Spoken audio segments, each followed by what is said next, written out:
You got music playing for Teams itself. That's because I've got the music playing. Let me just turn that off for right now. I'm not hearing anything. Okay, I just turned up the audio feed. Do we have audio? We need another. Yeah, I can hear you fine. We have a. Okay, wait a minute. It all just came to life for us on our end on the stream. We're good to go. All right. Well, I'm here.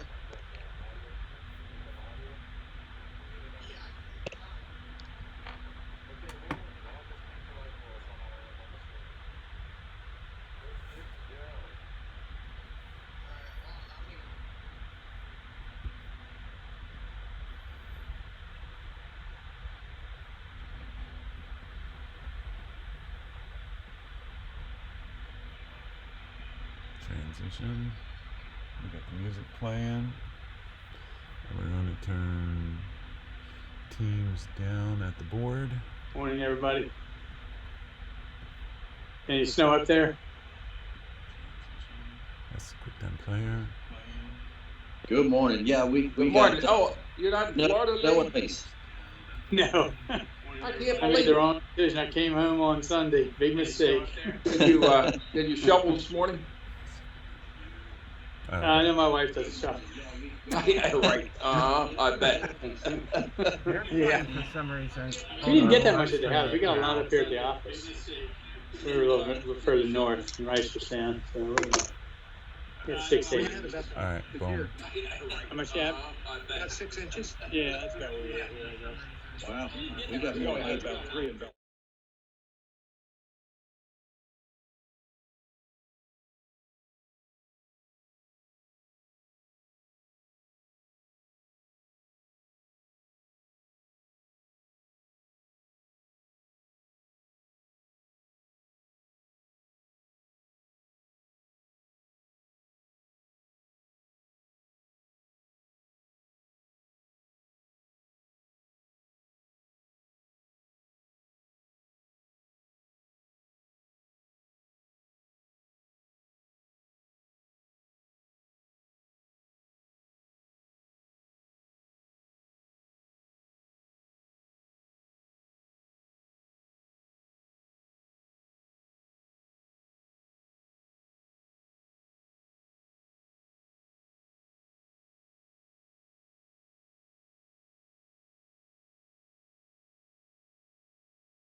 Remember, Carol, are you still in the city? Yep. How they doing on clearing those streets? Well, I happen to live a block away from one of the city councilmen, so let's just say my streets look pretty good this morning. That's good. I was in the city for about, I don't know, 5 years and still waiting for them to clear the streets for the first time. Yeah. That was a while ago, but I don't think it's gotten any better. Remember, Gaines, my first house, I lived in Beverly Hills over in the Hamilton area. I was 3 blocks away from then Mayor O'Malley. Really? So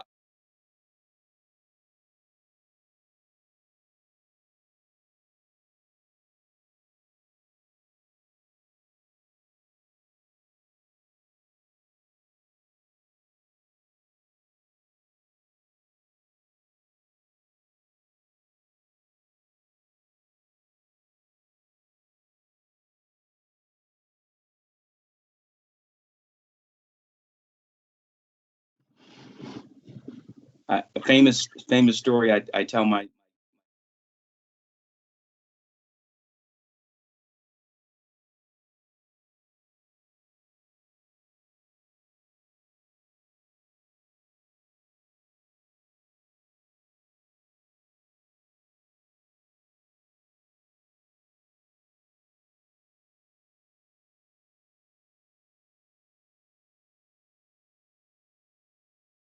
Did you,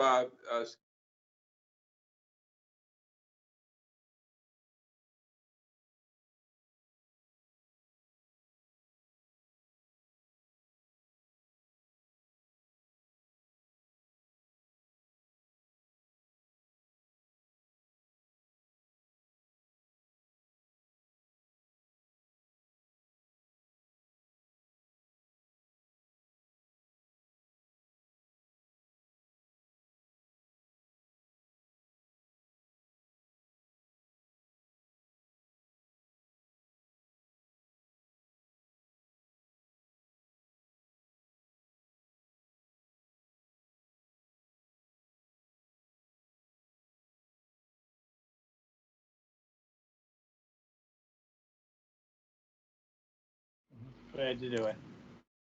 our pleasure. Good morning, Delegate. Good morning. Good morning. How are things up in your neck of the woods? It's, Good. we had about 4 or 5 inches of snow. Yeah. That was in Phoenix. Oh, good for you.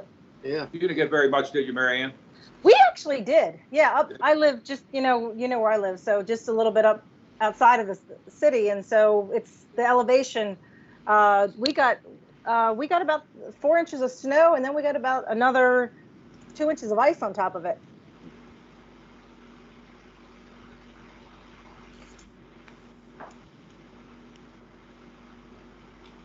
I think the family is going to join us this morning. I think she's already been on, Mary Ann. Oh, is she? Okay.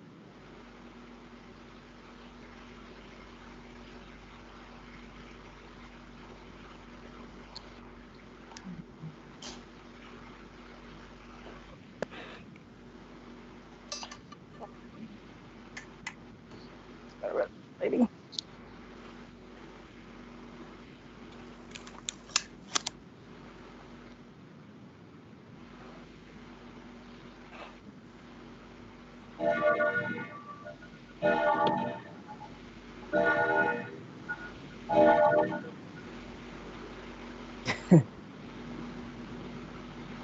Everybody's got their new way of working.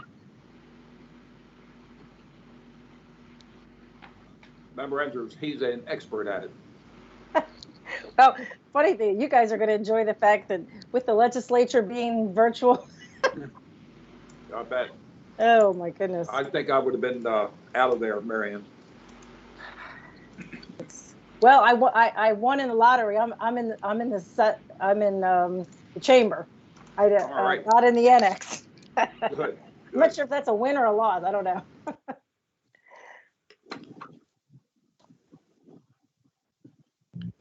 Good morning, everyone. How are you? Good morning. Morning. Good morning. I hope everybody fared okay in the snow. I was scrambling this morning with roads, driveways, and no power. Oh, boy. Oh, Oh, no wow. power, that's the worst. It is. That's tough for a secretary. That's right. And there's not much special treatment at home, believe me. It's probably like, why are you there? You're the secretary. Can't you make this go away? Right. And my neighbors who really would love me to get the road plowed, but I don't live on a state road, so I can't really help there.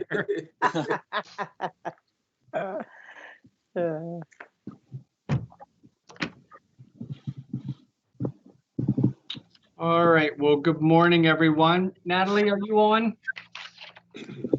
Yes, sir. Great. Can I jump right in? I'm trying to get myself organized here.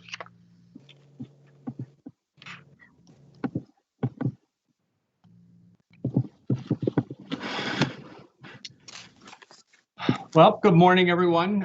To start, my name is Greg Slater. I am the chairman of the MDTA board and will be conducting this morning's meeting. I hereby call the meeting of the MDTA board to order at 9:02 a.m. Due to the COVID-19 pandemic and in accordance with live streaming law, this meeting is being conducted via video conference and being live streamed on the MDTA board webpage.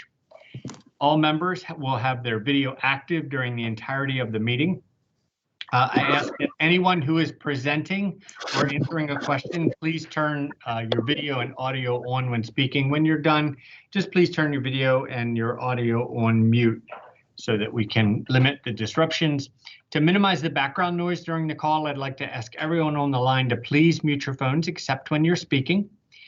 For the members of the public and elected officials and media who have pre-registered to comment at today's meeting, we invite you to listen, but ask that you please refrain from providing input during the meeting until we have that opportunity. I'll provide an opportunity to comment after each agenda item that you have pre-registered is presented.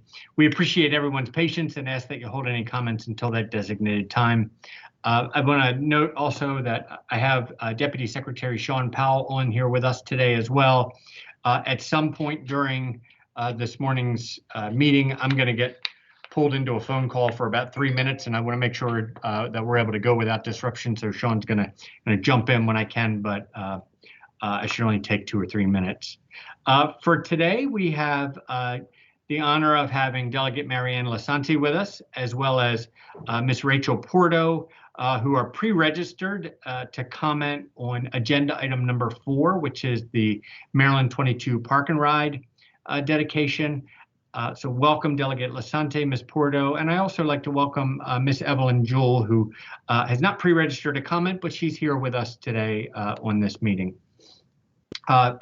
We do have a long agenda this morning, so I'll be taking a small kind of 5 to 10 minute break after agenda item number 9. And the meeting will continue to be live streamed. At this point, we will move on to agenda item 1. Chair Slater, it's this member Mario. Absolutely. I do want to make one modification or suggest a modification to the agenda. Item number 3 is some contract modifications related to tolling. And I thought it more appropriate to move it to after 13, which is the 3G update. And that'll get, Delegate Lasanti on earlier, so she can take the rest of the day off. So I make that motion. Do I have a second? Second. Those in favor? Aye. Aye. Aye.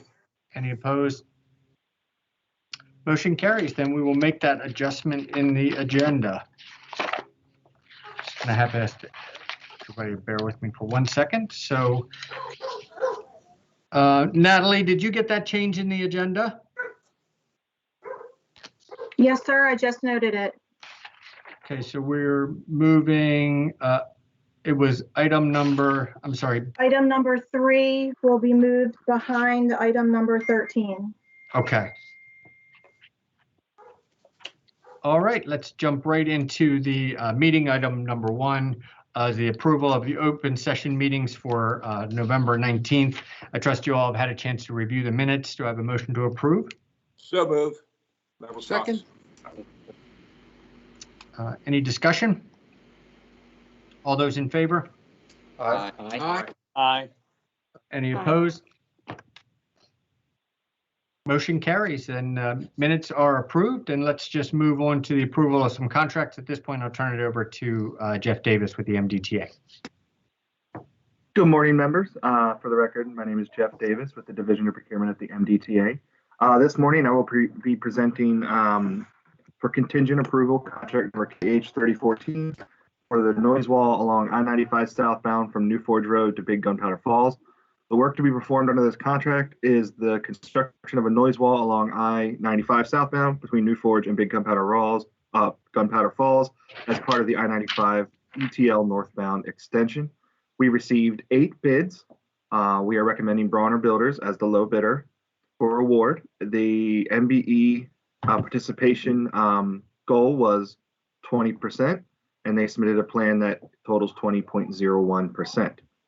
There was a protest on this bid. The protest has been denied, and the appeal period has lapsed. Members have any questions? I do not. Any questions from members of the authority board? I move we approve. Mr. Chairman. Mr. Chairman, this is Member Von Paris. Absolutely. I Sure, do Member. have a question. Absolutely. It's not with the procurement. I have no questions about the procurement process. I have a question about the priority on this. Is this a federal requirement compliance issue that makes this a priority? Or I guess I'm looking at, Sure. revenue and then expenditures. Understood completely. I'd like to defer to Will Pines if he's on the line because he has answered a similar question. I on this am. And contract. actually, so for the record, my name is Will Pines. I'm Chief Engineer for Office of Engineering and Construction for MDTA.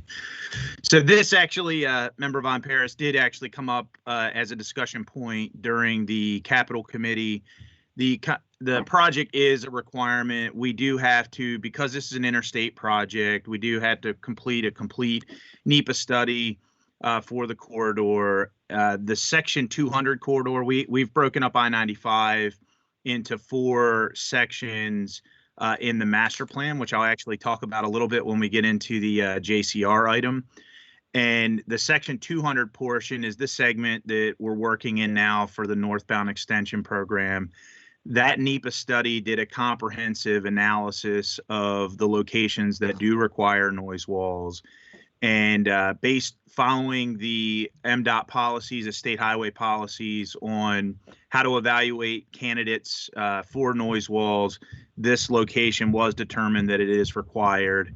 And so one of the things that in terms of the timing of the noise wall, because it's a requirement, we've determined in the layout of the program that it was most appropriate to try to build most of these noise walls as early as we could so that it helps to mitigate any community complaints that we get from construction noise. It's something that we learned from Section 100 that, when you're building a big highway and the neighboring bridges and all, you will generate noise complaints from the construction in the community. And so because these are required noise walls and to help offset concerns that would likely come from the community, we've determined that this is the most appropriate time to build these walls. Okay, thank you. Great, thank you. Any further discussion? Yeah, Member Von Paris, I just want to clarify one thing. And so if a home is built after the highway is there, they're not allowed to have the walls. But if you expand or build a new highway near a development, then you must do the NEPA study. And if it hits a certain decibel, you must, according to federal law and regulations, build the walls. Thank you. Thanks, Jim. Thank you, Will. Any further question? Do I have a motion to approve the contract? So moved. Second. Second. Mario, second. All right, any further discussion? All those in favor? Aye. Aye. Aye. Any opposed? Motion carries. Contract is approved. At this point, we're going Excuse to. me, Chairman, this is Natalie. Yes, Natalie. Can I request that when the members motion and second that they say their name so I can accurately reflect it in the minutes, please? Yes, ma'am. Thank you. Come on, Natalie, a year in, we don't know everybody's voice. I do, but sometimes I get confused. You may both, believe me. At this point, we're going to skip agenda item number 3 and move directly into item number 4. So I'm going to turn it over to Melissa Williams from the MDTA to present the Maryland 22 Park and Ride dedication to Corporal Jonathan Porto. Okay, good morning. Just want to make sure everyone can hear me okay? We can, Melissa. Yes? Okay, thank you. Before I begin, I would like to introduce Delegate Lisanti as well as members of the Porto family who are with us today. I'd like to acknowledge them. And of course, I will turn it over to you after I give a brief presentation to add any words that you may like to. The purpose of this presentation is to provide background information and a recommendation regarding the request by Delegate Lisanti and Delegate Johnson to dedicate the Maryland MDTA Park and Ride at I-95 and Maryland 22 to Marine Corporal Jonathan Porto. A little bit of summary, a little bit of background on Corporal Porto to share with the board. Corporal Porto enlisted in the U.S. Marine Corps in March of 2008. Driven by a passion and purpose to serve his country, Corporal Porto, or Johnny as he was better known, attended boot camp at Parris Island, South Carolina, where he was a guide and honor grad. After graduating from Parris Island, Johnny attended military occupation school at Aberdeen Proving Ground in Maryland. There he met the woman who would become his wife, Rachel Jewell.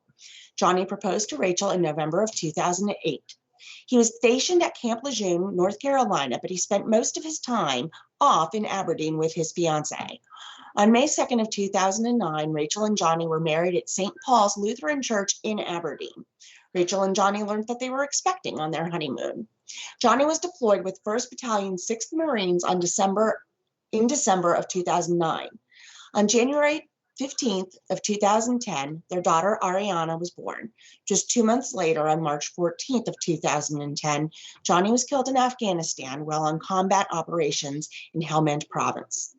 Johnny left his family, his friends, and his Corps. He received 2 meritorious promotions during his time in the Marine Corps and had planned to make a career out of service. Following her husband's death, Rachel returned with their daughter Ariana to Aberdeen, where they currently reside. Recommendation by MDT staff is to approve the request by Delegate Marianne Lisanti and Delegate Stephen Johnson to dedicate the MDTA Park and Ride at I-95 in Maryland 22 to Marine Corporal Jonathan Porto. I would now like to turn it over to Delegate Lisanti if she would like to add anything to this discussion. Thank you, Melissa, and thank you to the board. I just appreciate the fact that you are considering this request. Representing the military community of Aberdeen, we support our warfighters, and we understand that when we send them to war, that with the dangers of freedom really are about. But recognizing the sacrifice of this Gold Star family is very, very appropriate, and we appreciate the consideration of the board, the authority, and ask that you would grant this request. Thank you, Delegate. Did Ms. Porto want to say a few words? Good morning, everyone. I just want to thank you all, the members of the board, for having us this morning and for considering this. And I also wanted to thank Delegate Lisanti and my mom, who is also here this morning, for working so hard to find a place to put him and to remember him. My daughter, who is now 10, and she is upstairs doing virtual school this morning, she is very excited about the opportunity for this, as her school bus, which she's not able to ride right now, but in the past, actually turned around in that parking ride. So she's really excited to be able to show her friends the sign that was put up to remember her dad. So this is really big for our family, and I just wanted to thank you all for even considering it and for having us here this morning. So thank you. Thank you so much, Ms. Porto, and thank you for being here with us today. Do I have a motion to approve the staff recommendation? Member Cox, being in Harford County, and I was a little involved with that park and ride a few years ago, and I'm very happy that Delegate Sante and Delegate Johnson have made this recommendation. I think it's a great honor to the lady who just spoke and the lady who is on the other line. I make the motion that we approve it in his honor. Thank you. Yep. This is Member Von Paris. This is Member Von Paris. I would like to second that motion. I have a son in the military. We're a military family. And I second the motion. Absolutely. Any further discussion? All those in favor? Aye. Aye. Aye. Any opposed?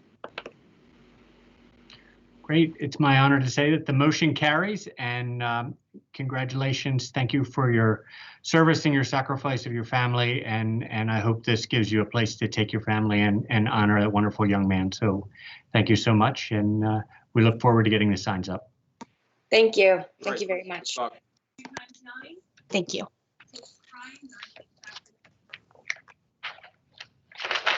Great. Bear with me here, I'm flipping around my agenda. At this point, let me move on to item number 5, where we can get a little bit of an update on the 6-year financial forecast with Deb Sharpless.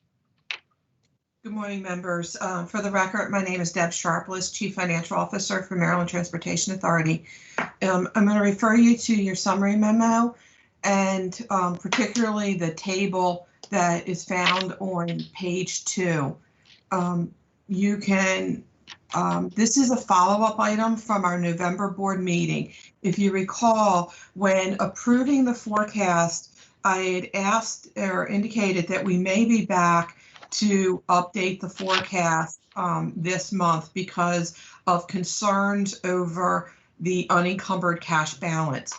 Finance Committee had created and worked with consultants as well, but has a new financial model that in many ways improved the prior model, but the accounting for unencumbered and restricted cash, it certainly became apparent that that area needed some more work. And so we're bringing back the forecast.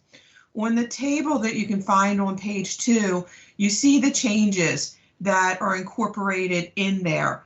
And then it was originally, it's all focused on unencumbered cash, but sometimes when you affect one number, it does have a ripple effect on some others, and that's what's causing a couple of these changes.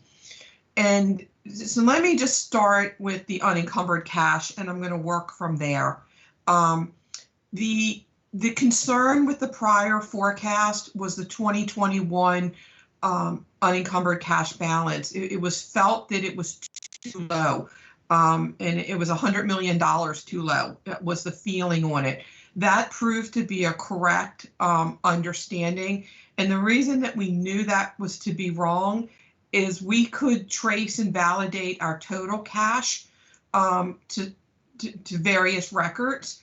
And then you can go through a listing of what is encumbered. It's unspent bond proceeds, it's money in the checking account, it's debt service reserves account. So when you walk through those listing of restricted accounts, that should have equaled the unencumbered, and it did not. And it was off by $100 million, which is the amount of the bond sale that we reimbursed ourselves for during this past bond sale. So you can see in 21, unencumbered cash increased by $100 million.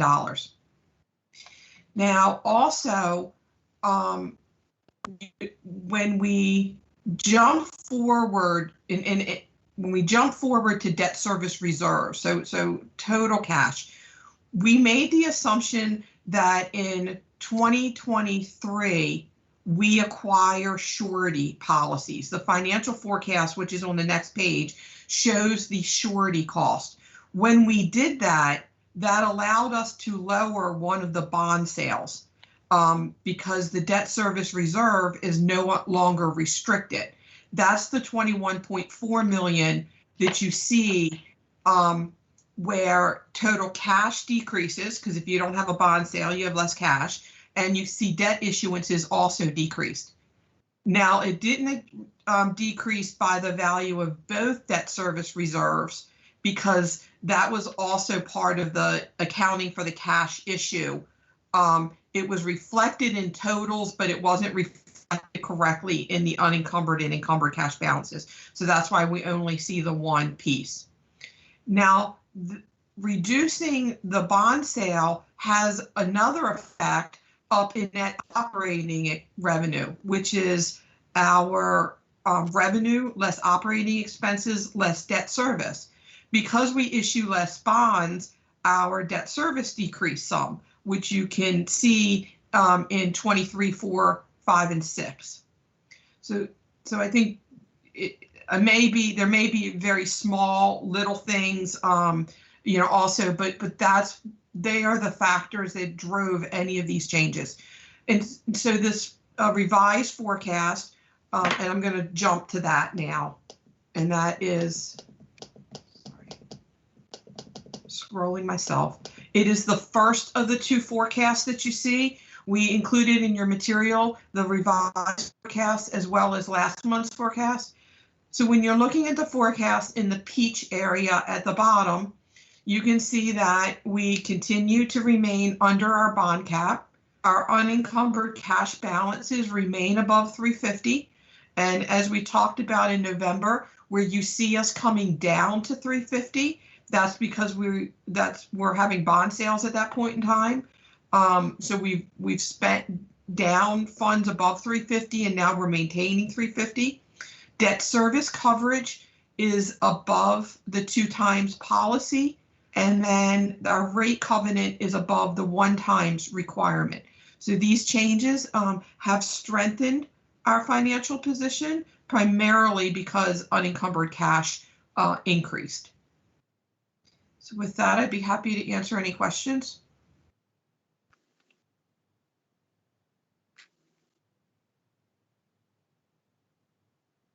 Sorry, Deb, I was trying to get off mute. No questions for me. It looks like the forecast has somewhat recovered a bit. Do you agree? From where it was several weeks ago? Only from the points of what I just mentioned, that unencumbered cash has increased, right? Because it was mistakenly understated in the prior forecast, and then the improvement because of the surety. We've gotten a quote in for sureties. We feel like that it will be a wise decision to buy a surety. So we work that into the forecast as well, instead of financing larger bond sales to sit in a restricted account. So those would be the improvements. Sure. And then with revenue, where are we from a revenue perspective? At the Finance Committee meeting next month, we're going to walk through our revenues with a comprehensive update. Okay. Thanks, Deb. Any questions from members of the board? Mr. Chairman, I just want to say that I'd like to recognize the finance team, Deb, and all of the staff there that are working very hard on this, and just want to recognize and thank them for the effort. Member Von Paris, thank you for doing that. I've had the pleasure of working with Deb for many decades now, and she always kind of helps us work through these issues, and just as a valued member of our team. Thank you. So we're requesting approval of this item, and then this will be the official forecast that we submit to the legislature. Great. Any further discussion? I have one question. I know that there's another item on the agenda related to the change in how we calculate the covenant. Are the covenants that are noted on here in this forecast with that change that will presumably approve or not?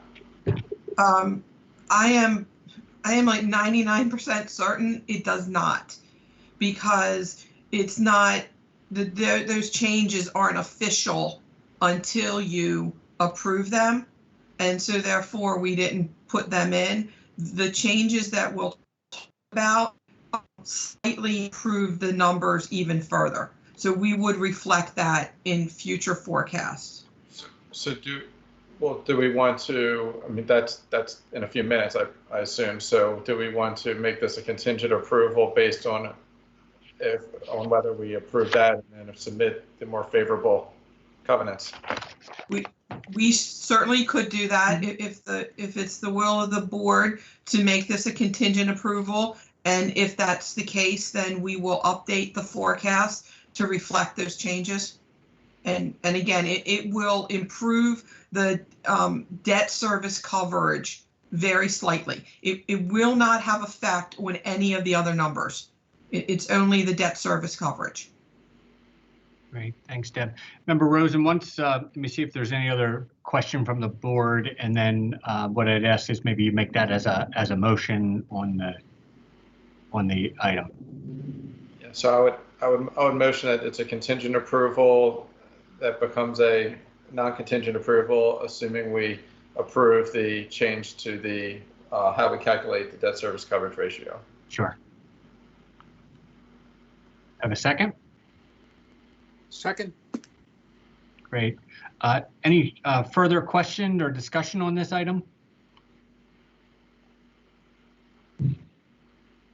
All those in favor? Aye. Aye. Aye. Any opposed? Great, motion carries. So we have approval of the forecast contingent on the other item. So at this point, we'll move over to Alan. Great, thank you. Good morning.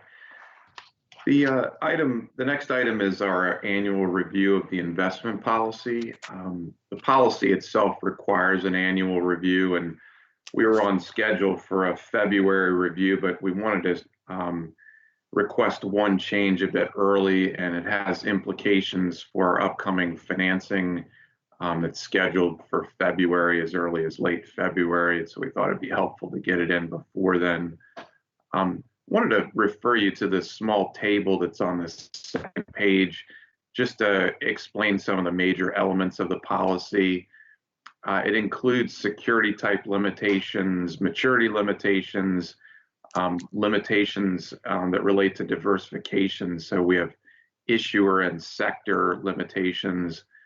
We have various reporting requirements back to the board, and also elements of what we should do in the case of policy violations or downgrades of securities within the portfolio.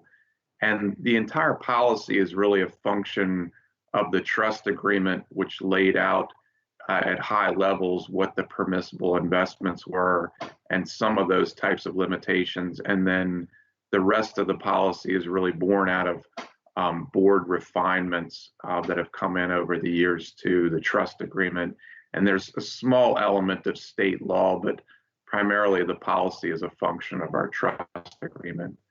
So the two requested changes that we had, we reviewed them in detail with the Finance Committee this month, and both of those elements were recommended to move forward to the full board for approval.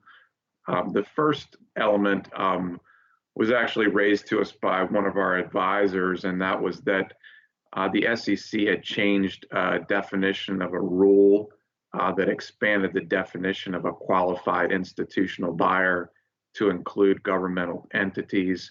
So there's a small change in policy statement 7 where we're essentially eliminating that provision.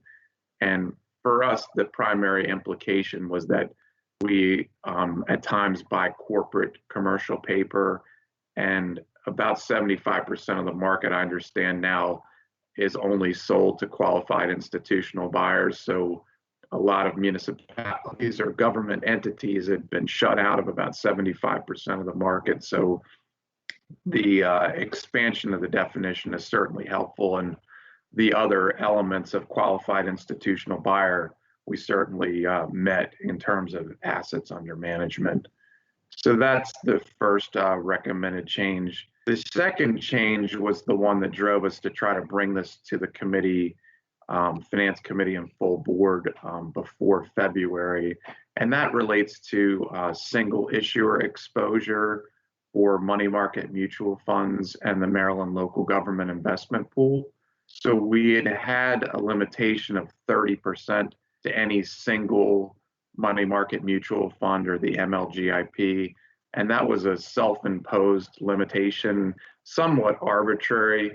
Many years ago, in the absence of any, I guess, good reason to not diversify by institution, we set that 30% limit and, lived with it, and it worked. And I think, during this crisis with the pandemic and having a large bond issue, it exposed a problem for us. And that was that, back in June, we had a large bond sale, and we had about 490 million of bond proceeds come in right at the end of June. And those monies automatically within our trust accounts get swept into a money market fund. But the fact that those funds represented more than 30% of our total portfolio caused a policy violation, and we were over that 30% limit. And in July, we wanted to move those funds into the Maryland Local Government Investment Pool, which has a yield advantage over money market mutual funds, primarily because of lower fees. And we did that, and that also caused us to bump up over the 30% limit. So we had such a large amount of money and not a lot of places to put it without sort of splitting it into lower yielding money market mutual funds. And I think it's important to note that mutual funds, money market mutual funds, and the MLGIP are all bankruptcy remote entities. They're essentially funds that are held in trust by an institution for the benefit of the shareholders. So, in terms of diversifying by institution, in theory, you're not taking institutional risk because those monies are held in trust. Just like our trust accounts at Bank of New York Mellon, those monies are bankruptcy remote. They're held in trust for the benefit of the MDTA and its bondholders. So in this instance, we've got another bond sale coming up, likely in February, early March, and we're going to have another large amount of cash come in. Short-term interest rates are very low. The money market funds are around 1 basis point, and the MLGIP, the last time I checked, was around 9. So there's a bit of an advantage in moving more money into that fund. And short-term agencies and our alternatives, are very low yielding, and there's a great deal of uncertainty right now with the net revenues flowing in and also capital spending. So it's beneficial to keep those monies highly liquid and available for capital spending at this point. So that's the rationale for changing the limit. And we think the 50% will give us ample room to have, larger holdings in the MLGIP or a single fund and not run into these self-imposed diversification limits. So the request is to approve the proposed changes to the policy, and I wanted to open it up for any questions.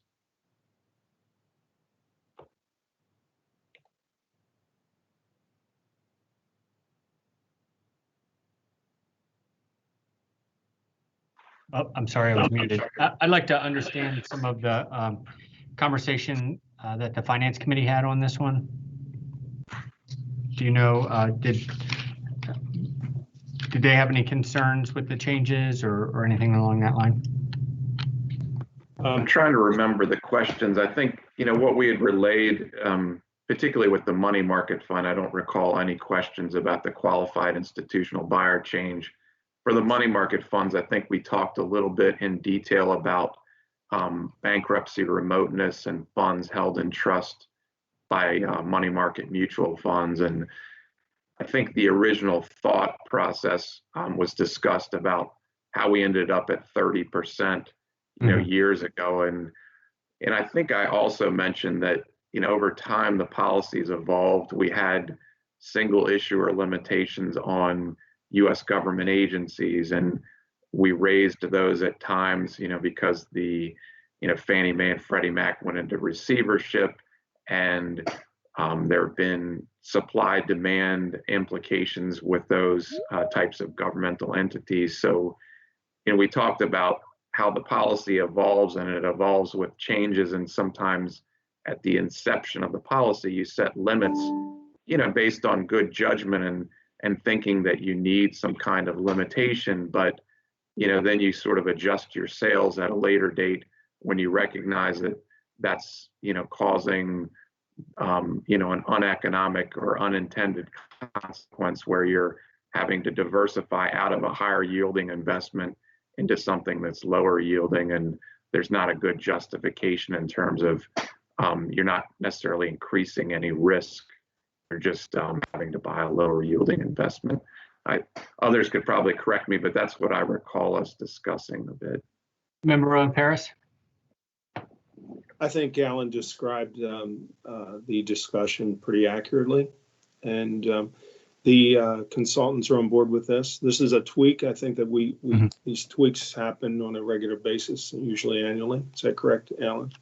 Yes, that's correct. PFM was part of the discussion, and they certainly viewed the risks by institution as minimal because of the bankruptcy remoteness, and they were the ones that came forward and recommended the qualified institutional buyer. And then on the issue with the money market fund diversification, that's something that we raised as a problem, and they agreed that it didn't represent significant risks to the agency, and they had no concerns with the policy change.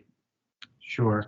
I know I always like to do, whenever there's a policy change, is to understand why the original policy was set, so we don't kind of forget that, but it sounds like this is just kind of a normal cyclical type of an adjustment. So any questions from members of the board?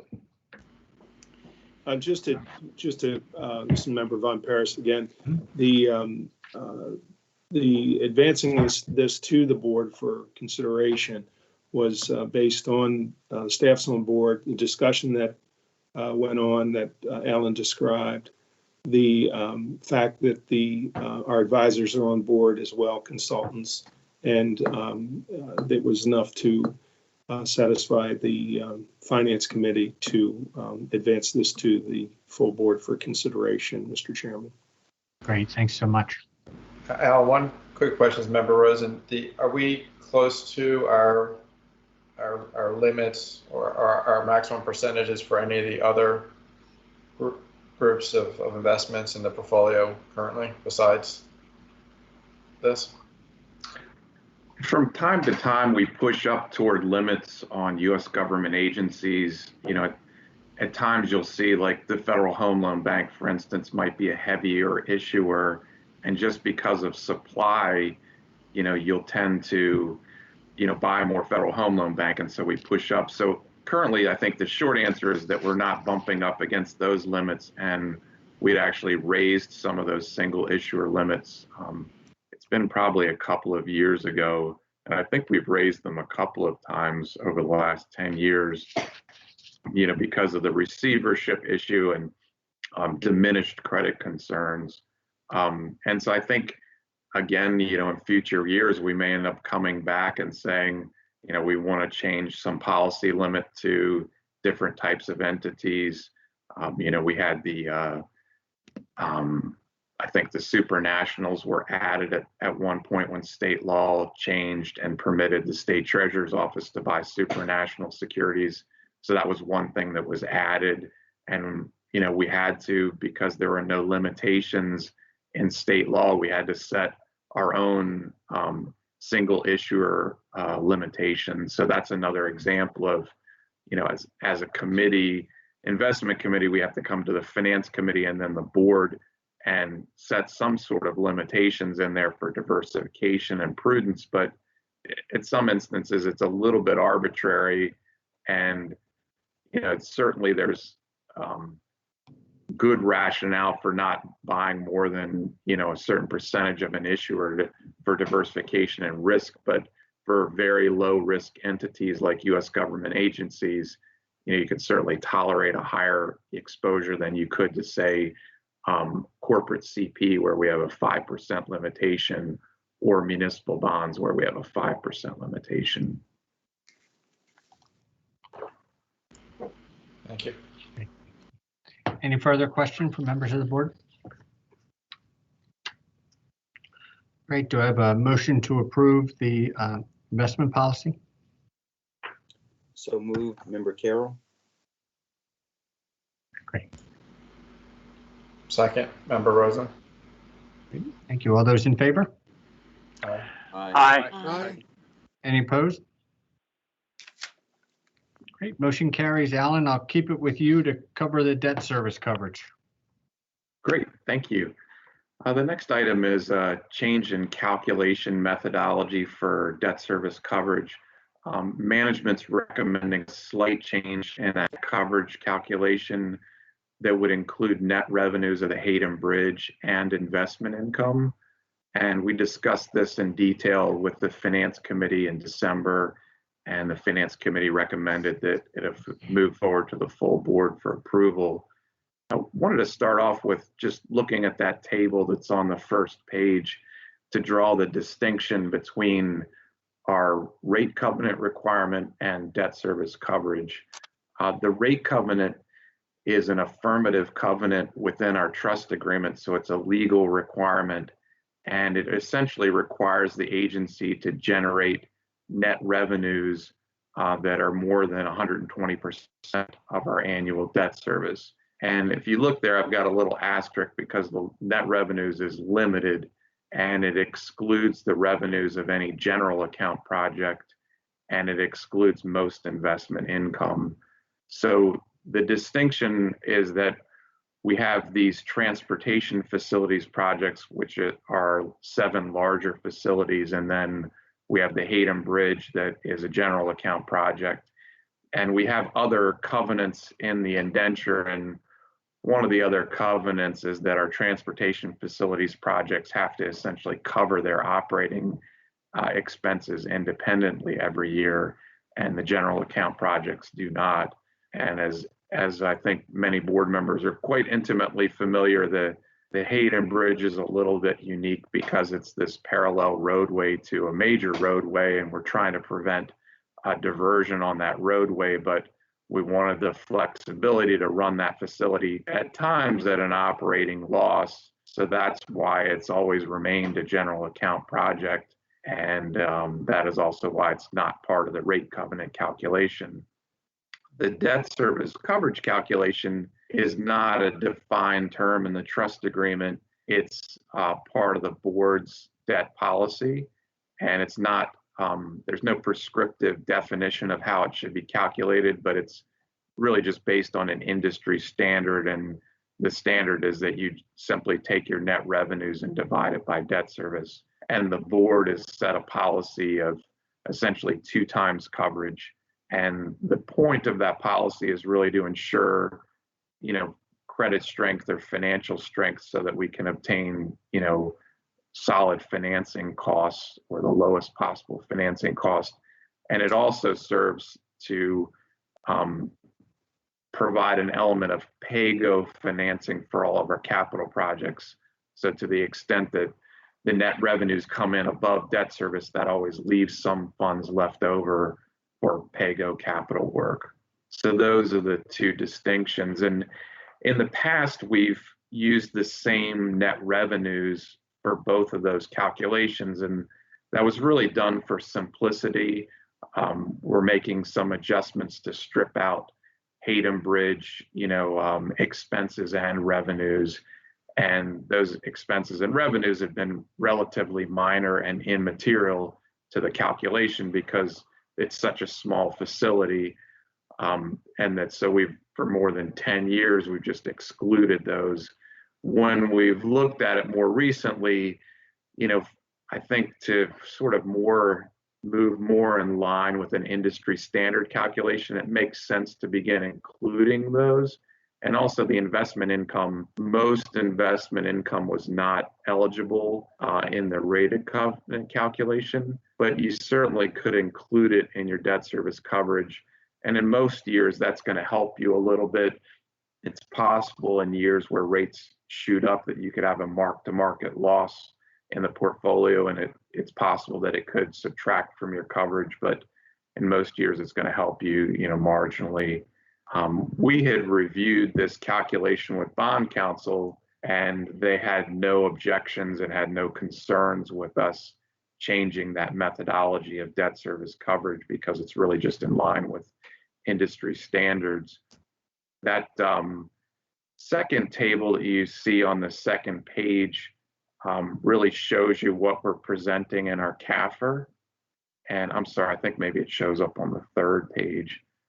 And we've shown the same table. I can't fit the whole table on the document, but we always show a rolling 10-year period. And so we've had this consistent calculation. And what we're proposing is just prospectively to show an adjusted net revenues number for the rate covenant and a slightly higher net revenues number for the debt service coverage calculation. And I think as Deb was discussing previously, it's a relatively minor change in most years. I think I'd estimated that the Hayden Bridge for fiscal 20 would move up our coverage by 0.1 times. And we had quite an exceptional year on the investment income side because interest rates fell. And so that was, really just purely a mark-to-market gain, and that would improve coverage by about 0.3 times. So I guess all the distinction, there's no change in the rate covenant calculation. We cannot change the methodology for that because it's a legal calculation. The changes that we're proposing are only to the debt service coverage calculation, and that would be to simply begin including the Hayden Bridge and also include investment income, which is just, I think, a better calculation methodology because it's sort of more in line with industry standards. And the one other thing that I wanted to mention is that we're working with the Build America Bureau and US DOT on another TIFIA loan, and they're obviously digging into us again as from a credit perspective and our trust agreement. And it's a bit confusing for external entities to look at the agency and understand the distinction between transportation facilities projects and general account projects and why there is that distinction. And then also they've asked questions about, we have travel plaza leases that generate income, but, they get a little confused because they wonder, well, is that a pledged revenue? And, even though it sits right in the middle of I-95, there were some questions about whether it should be included. And, if we have a cell tower lease, is that included? And I think to go back to the trust agreement is that when the agency was created, we were permitted to enter into a trust agreement or do bond financing. And once we had done that, essentially all the revenues of the agency become part of the trust estate. So although that rate covenant doesn't include the Hayden Bridge, it is a pledged revenue and it is part of the trust estate. It's just not part of that rate covenant calculation, but it very well should be part of our debt service coverage calculation. I think that covers most of what I wanted to cover with the board, and I'm wondering if there are any questions because it is relatively complicated. Any questions from members of the board? If I could add, the timing of this, recognize that this is a financially difficult year for many, many organizations. But, and that when we just so happened to recognize that these revenues were excluded from our coverage, because like every other organization, you're looking very, very closely at your finances.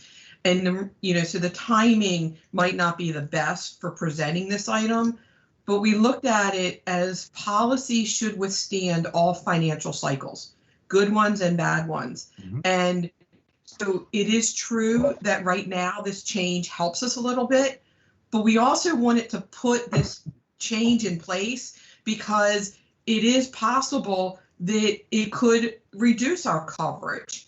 And those are the years where we'll particularly be scrutinized, that it could look negatively upon us if it looks like we're excluding things to make numbers look better. And so we're requesting this change because this policy should withstand all financial cycles, not just this year when it helps us a little bit, but any type of cycle. And so I understand the timing of this request. But we also, when we recognize that something needs to be changed and approved, we bring it to you immediately. And so that's why we didn't hold this off, until another time. Thanks, Deb. Any questions for members of the board? All right, do I have a motion to approve the debt service coverage? This is Member Arlinger. I move. This is Member Gaines. I'll second. Thank you. All those in favor? Aye. Aye. Aye. Aye. Any opposed? Motion carries. Thank you so much, Alan and Deb. Let me keep it with Alan to go over the credit ratings. Great, thank you. The next item is a credit ratings discussion from a return on investment perspective.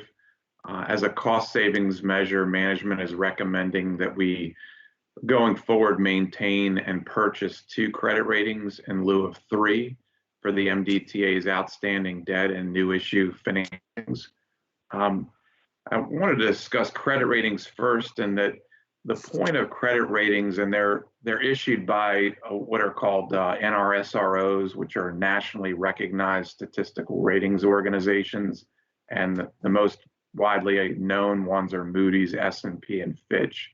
And what those ratings do is they serve to inform existing bondholders and creditors, and they inform them through the assigned ratings levels. So when you're issued a AAA rating, they know you're the lowest credit risk. And if you have a AA credit rating, that means you're very strong, but you're not quite as good as AAA. And they know if you receive a credit rating that's in the below investment grade category, which would be, below the BBB category, they know there's a great deal of risk in buying your debt.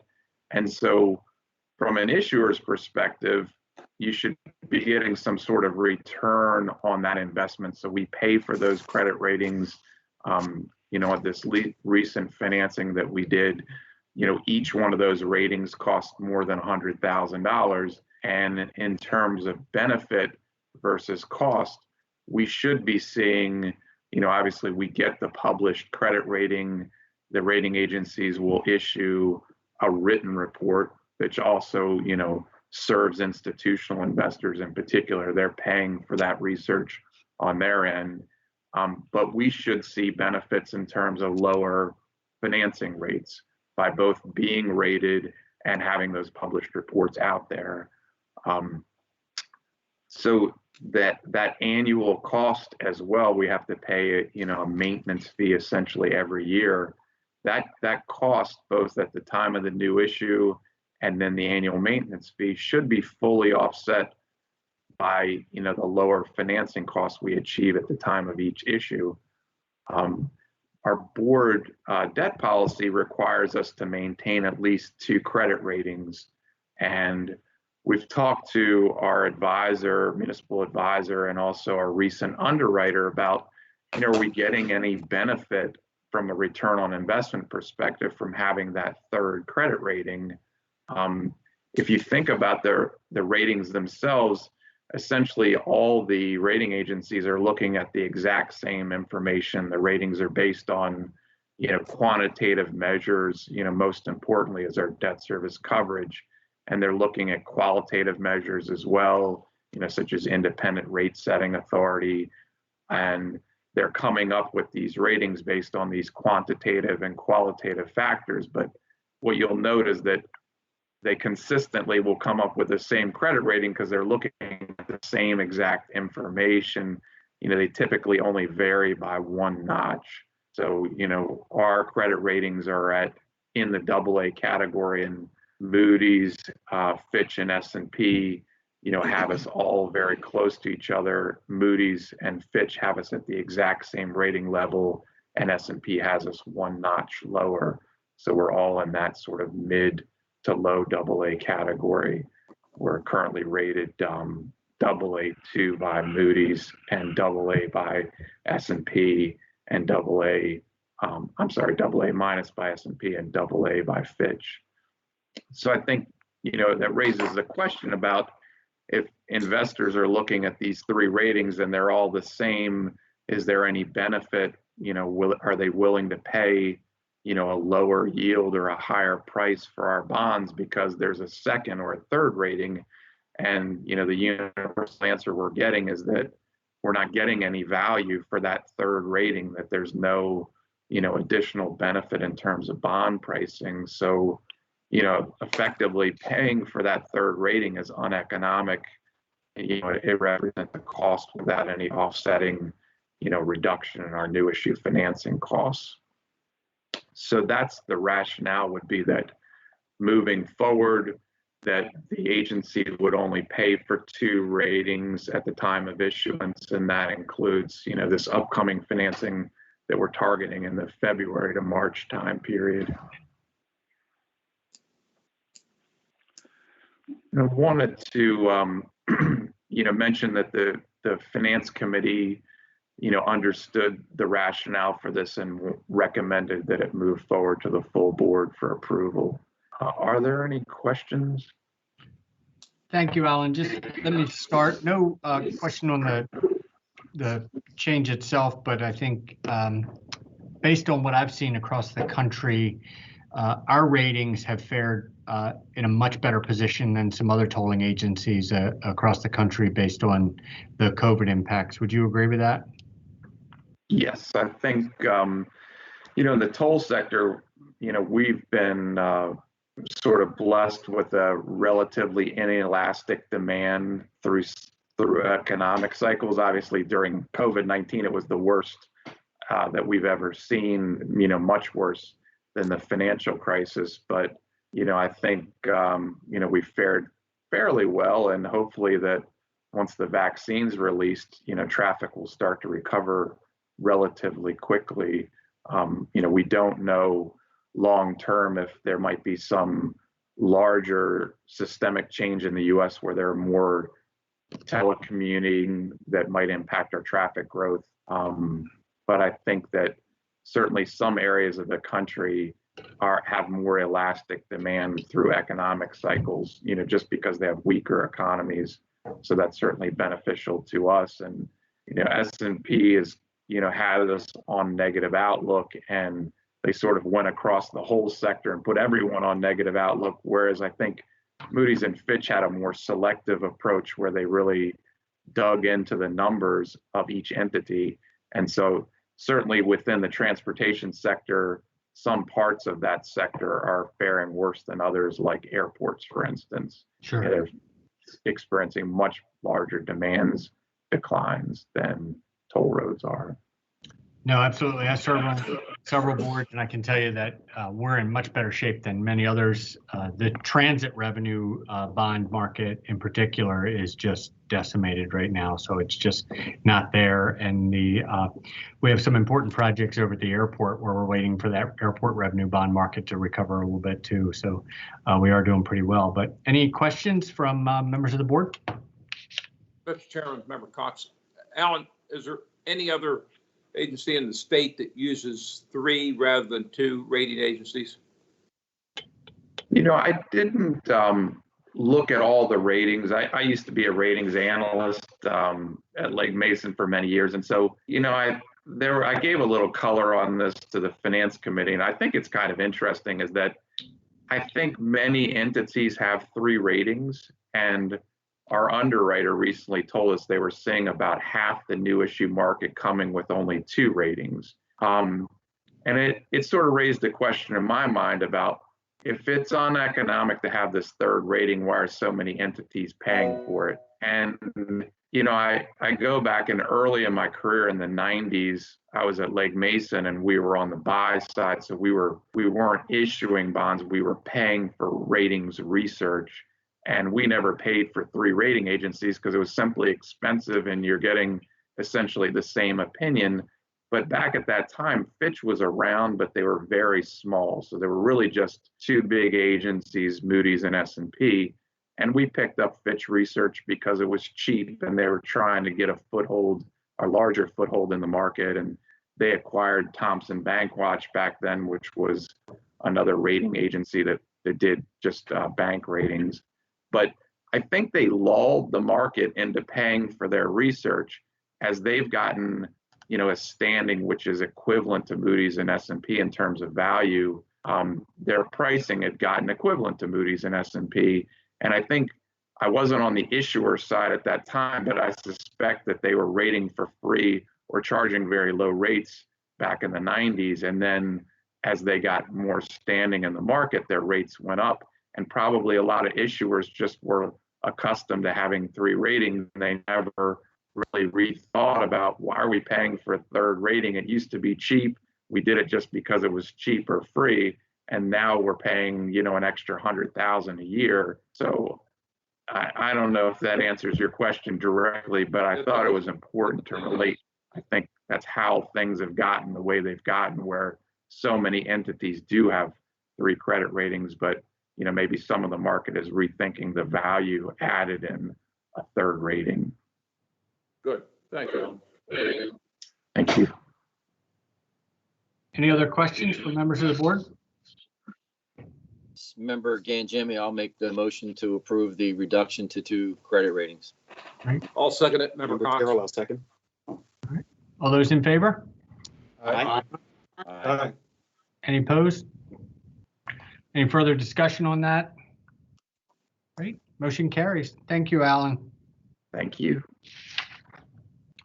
At this point, I think I'm going to go to our last approval item right now before our break and kick it over to Roxanne to talk about our connected roadway classification item. Roxanne? Good morning. Roxanne Mackay, Operations Engineer and MDTA's designated Connected and Automated Vehicle Liaison. Thank you all for taking the time to hear me today. I'm here today to present on item 9 in your binders, if you don't mind going there, because we have a slide presentation. And I am requesting your approval to e-publish the Planning for Connected and Automated Vehicle Readiness Report as an attachment to the 2018 CAV plan. Due to the length of time since we have talked about a connected and automated vehicle or a CAV item with the board, it was recommended that I provide a quick update on the MDTA or Maryland CAV efforts, actually. So if you could advance to slide number 2 in your booklets.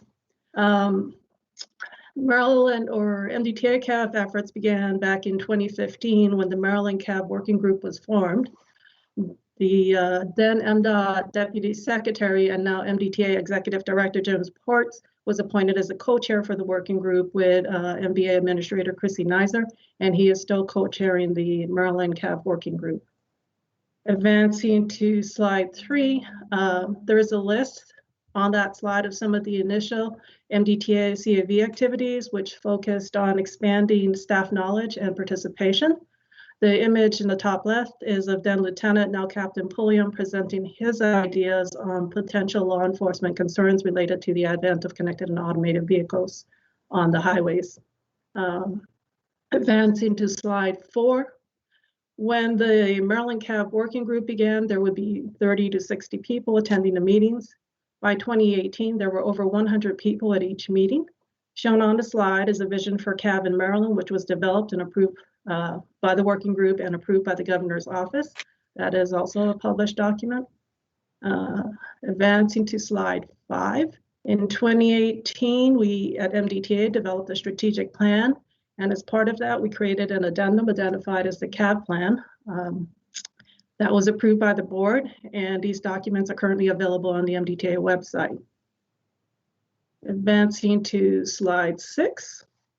This year, the Maryland CAV Working Group responded to the COVID restrictions by switching to virtual meeting sessions. We've had a couple of those now. Working virtually, a Maryland CAV strategic framework was developed. Interest in CAV is very high, and the initial public survey to develop the strategic framework received over 600 responses. From that input, a draft document has been developed and it received over 150 comments. Recently, on Monday, the Maryland CAB Strategic Framework was presented to the final Maryland CAB Working Group meeting of the 2020 session. So if you go to the MVA website, they have issued a press release and the document is now available online. Advancing to slide 7. The Maryland CAB Strategic Framework is a call to action, and it asks specifically for all of us to champion the development of implementation plans that align with the Maryland Connected and Automated Vehicle Strategic Framework. So these are actual implementation plans. We've heard from a few people like University of Maryland that they are already working on their implementation plan to incorporate the strategic framework ideas. Sorry, but I don't like talking a lot. My voice goes. Okay, advancing to slide 8. As Maryland CAB Strategic Framework development was occurring this year, MDTA was right at the forefront. We were working on a parallel track and executed a classification capability level self-assessment process that comes out of the National Cooperative Highway Research Program. It was labeled the Connected Roadway Classification System. So on the left-hand side, I have a list of all the things we did. On the right-hand side, I have what's coming out of that effort. So the report being presented for your approval found that MDTA's culture is perceived as open to exploring and discussing potential issues and needs related to CABs. And it recommends prioritizing a few things, looking at our processes, policies, and regulations to ensure that they support and encourage connected and automated vehicles, focusing on near-term CAB opportunities on our newest facilities, such as the ICC, because it has a lot of the infrastructure that we would need already there, and trying to leverage low-cost implementation changes. So advancing to your final slide, I want to note that when we completed the CRCS self-evaluation, we were able to affirm that the CAB plan that was approved in 2018 and the new planning document are in alignment with the Maryland CAB Strategic Framework focus areas, and we are requesting your approval to e-publish that document. Yeah, thank you so much, and I'll take any questions as long as I get a minute to take a drink. Go ahead, Roxanne. Roxanne, just one question from me. Do we know, I know some privately run toll roads have put out kind of framework documents like this. Do we know, did we look at a lot of other kind of toll facilities or toll authorities to see if they've put out those types of things? I feel like from what I've read on the research side, people feel that toll facilities are uniquely set up to be able to test some of this technology. So John's on the line, John O'Neill, and I think he may have more recent information because he was actually in an IBTTA meeting, but we have heard through different sessions, like the IBTTA Emerging Technologies Group has a group set up specifically to talk about connected and automated vehicles, that yes, we as a industry are working forwards and trying to find ways we can advance connected and automated vehicles as part of the services toll facilities provide. Great, absolutely. Any questions from members of the board? This is member Ganjemi. I have one. Sure. Because I've seen a few several different CAV presentations, and I think it's cool stuff. It's Jetson stuff in a way. But what do we do on days like yesterday and today? Because I know a lot of vehicles today are reacting to striping and signage, and I couldn't see any stripes this morning. So I wonder how does CAV deal with bad weather conditions? Well, it depends on whether you're talking about connected vehicles, which tend to utilize the radio waves to read what's along the roadway, versus automated vehicles, which tend to use visual confirmation of what's on the roadway. So it really depends on whether you've got both parts in your car. Mm-hmm. You know, Member Ganjemi, I'll give you a little bit of a perspective from one of my other roles at AASHTO. Is you've hit upon really one of the bigger challenges that we have with this technology. And so whether it's V2V, vehicle to vehicle, or whether it's V2I, vehicle to infrastructure, the vehicle to infrastructure technology creates a couple of challenges. Weather is one of them. And it's not just snow, it's whether ice or rain. It also creates a a greater element of making sure that you have consistency in your asset types and asset conditions, so differences in things like line striping that's painted versus tape or epoxy type stuff. So it's, it really creates a whole host of different asset management challenges for consistency that we really need to do. The other thing that I always like to remind people is, there are a lot of cars out there today that people are buying that have a limited amount of technology, and they'll probably still be driving those in 10 years. There are a lot of those. And so, there's a long period of time, even though this technology is really advancing relatively quickly, there's a long period of time where we're going to have a mix of these types of vehicles on the road, and we have to be able to serve all of our customers. So, any questions from members of the board? This is Member Von Paris. Mr. Chairman, the question I have for Roxanne is, I guess, the timeline. I don't want to get too deep into this, but also, are we putting together some numbers in terms of what this is going to cost us to be compliant down the road? Are we looking for some projections there? There are some of the things that Greg brought up. One, I would like to let people know that there is a notice of proposed amendment that was published by Federal Highway just Monday that has to do with modifying the Manual on Uniform Traffic Control Devices, which is a federal standard regulatory that we must comply with. And I actually co-chair the National Committee group that looks at the connected and automated vehicle issues related to signs. So that has a 90-day response period. Some of those things, if they become mandatory, there won't be an option of whether or not we'd like to comply and do those, take on those costs. Other things are more voluntary, that they would make us better able to support our customers in utilizing those capabilities within their vehicles that are already available. So you can do the adaptive cruise control. For example, if you have great markings, then the cars stay better within their lane markings.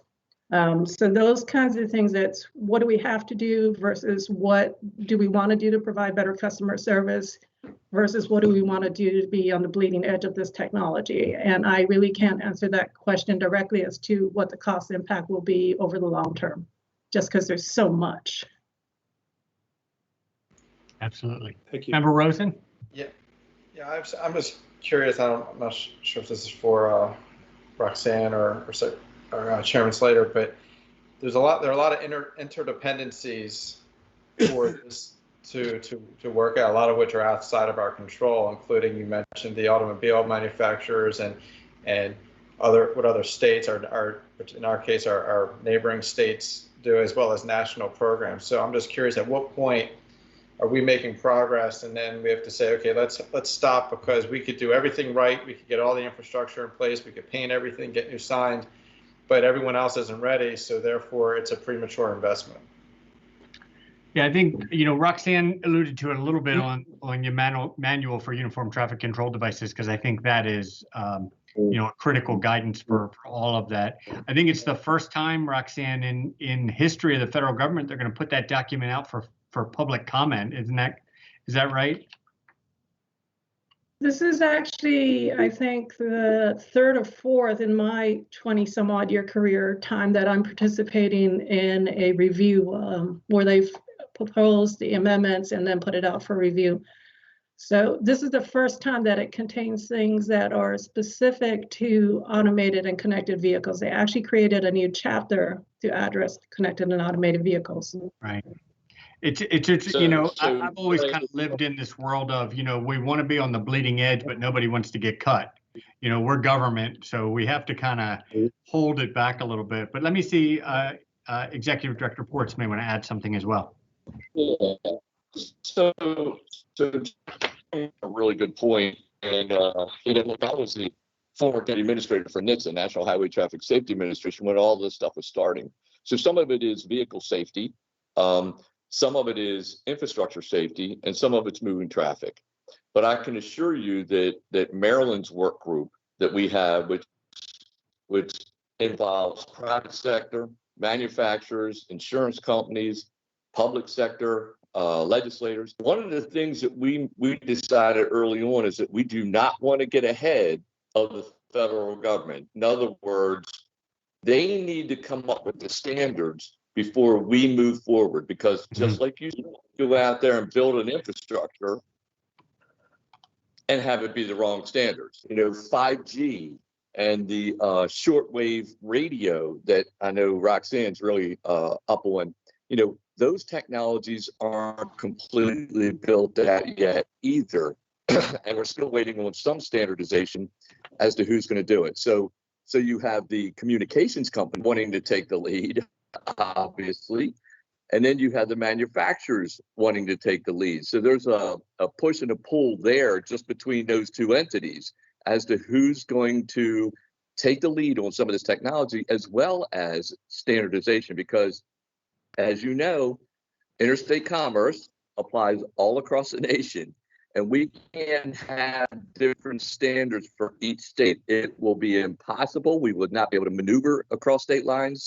So we are taking an approach that allows us to help test these vehicles, platooning and other things that we're looking at for the trucking industry. But we're not going out, as Greg said, on the bleeding edge yet. We're taking a cautious approach as to how we're trying to deal with these. There's a lot of issues. Mario mentioned some of the issues like snow and how do you do that? And some of that's going to come from GPS, some of it's going to come from shortwave radio. I mean, they're going to deal with some things like that, but we're not there yet, no question about it. But we have to prepare ourselves, because some of this technology is already here and it is moving forward. So you will see signs, for example, that will talk to cars, if you will, connected with cars technology. You'll see it around, like, let's just say really bad, dangerous turns where your vehicle will talk to the signage and your vehicle will slow down whether you like it or not, because you're going too fast around that turn. They can predict that. When I was at NHTSA, they put me in a vehicle that connected to the stoplight, the red light in New York. I was in New York City, and they said, okay, don't apply the brake. And I'm like, you're out of your mind. And they said, don't apply the brake. And I'm like, okay. Faith in this guy. I'm telling you, the vehicle, it prepared me for crash because I was not paying attention and hitting the brake. It raised my knees, the seat, and caught in the console, tightened my belt. The windows went up, the skylight shut, and it basically prepared me for a crash and then stopped. So these things are out there to save lives and to help move traffic. And like Roxanne just said, when you talk about adaptive cruise control, if you have adaptive cruise control, you can actually move more vehicles across lanes quicker than people actually trying to take control of their vehicle, starting and stopping, and creating that accordion effect, if you will. So we're working with them. We're not going out, way out on a limb. We're not going to get ahead of the standards. I can assure you of that, but we do want to be part of the testing. That's what this is all about. Absolutely. Thanks, Jim. In my position, I often get asked that question of kind of what keeps me up at night. And so, there's a lot of things that keep me up at night, but one of the things I think about a lot is a world where our infrastructure is communicating with our vehicle computer systems, and our vehicle computer systems are communicating with our infrastructure, and you throw in cybersecurity. And so, it's a whole new element to cybersecurity and how that could really impact the safety of people out there on the system. So this member Rosa, Jim, thanks for that discussion. And I want to say, Roxanne, this was a great report, really insightful. There's one line in there that I hope we can focus on in the future as these efforts proceed, and it discusses using partners, and particularly it says especially those in the private sector who will hopefully be eager to invest in CAV opportunities in Maryland with MDTA leading the way. We're probably a really good beta test, both in Maryland and specifically with the MDTA. So let's get those dollars from the Teslas of the world early and often so that we don't have to spend our own money down the road. Absolutely. Thank you. Any further questions from members of the committee? This is Member Ganjami. I move that we approve advancing this report. Great. Do I have a second? Hey, Greg. I'm sorry, Jim. Carol. Sorry, I didn't mean to get in the middle of that. I wanted to just say something real quickly. Go ahead, Jim. I just wanted to just let the board know, Roxanne obviously gave a great report, but she is a very bright young lady, extremely dedicated to this cause, and is one of the leading people in the state, and we're blessed to have her. I just wanted to let you all know that. Cool. I couldn't agree more, Jim. Do I have a second? I'll second it. Great. All those in favor? Aye. Aye. Aye. Any opposed? Great. Motion carries. Thank you, Roxanne. Keep leading us in this world here. Thank you all. Wishing you all a happy holiday as well. You too. Thank you. At this point, that brought us to our designated break point, and then we come back. We have a number of update items. So let's just, it's 10:22. Let's say a 10-minute break.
All right, thank you all.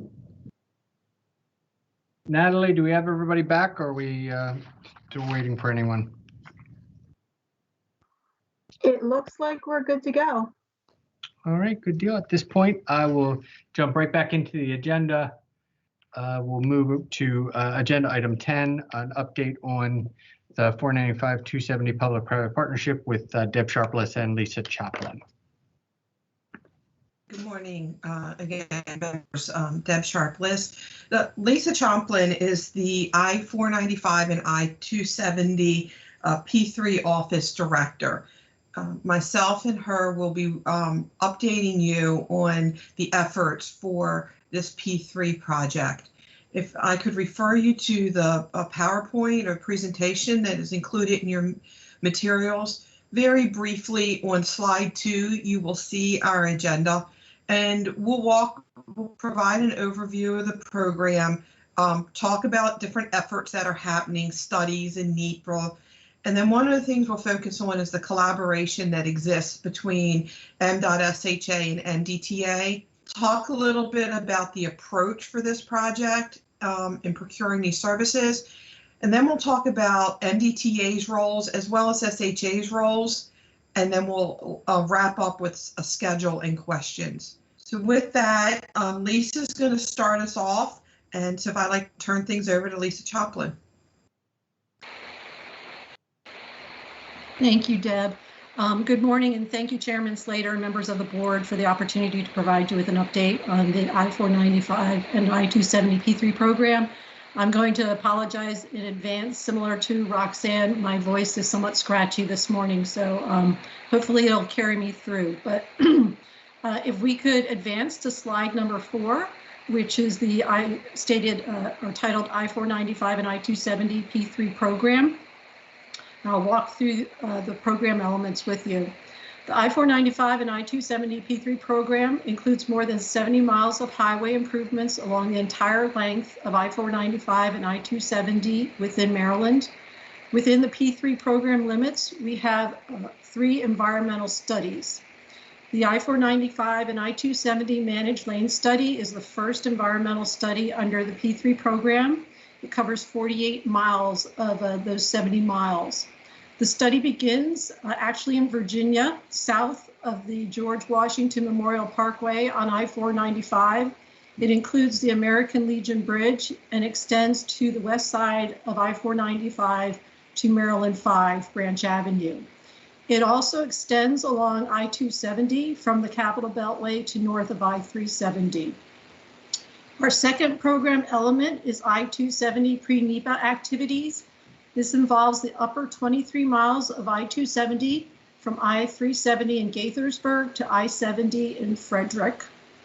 And in the future, we will also coordinate with Virginia to complete the managed lane network on the southeast side of the Beltway between Maryland 5 and the Woodrow Wilson Bridge under a final study.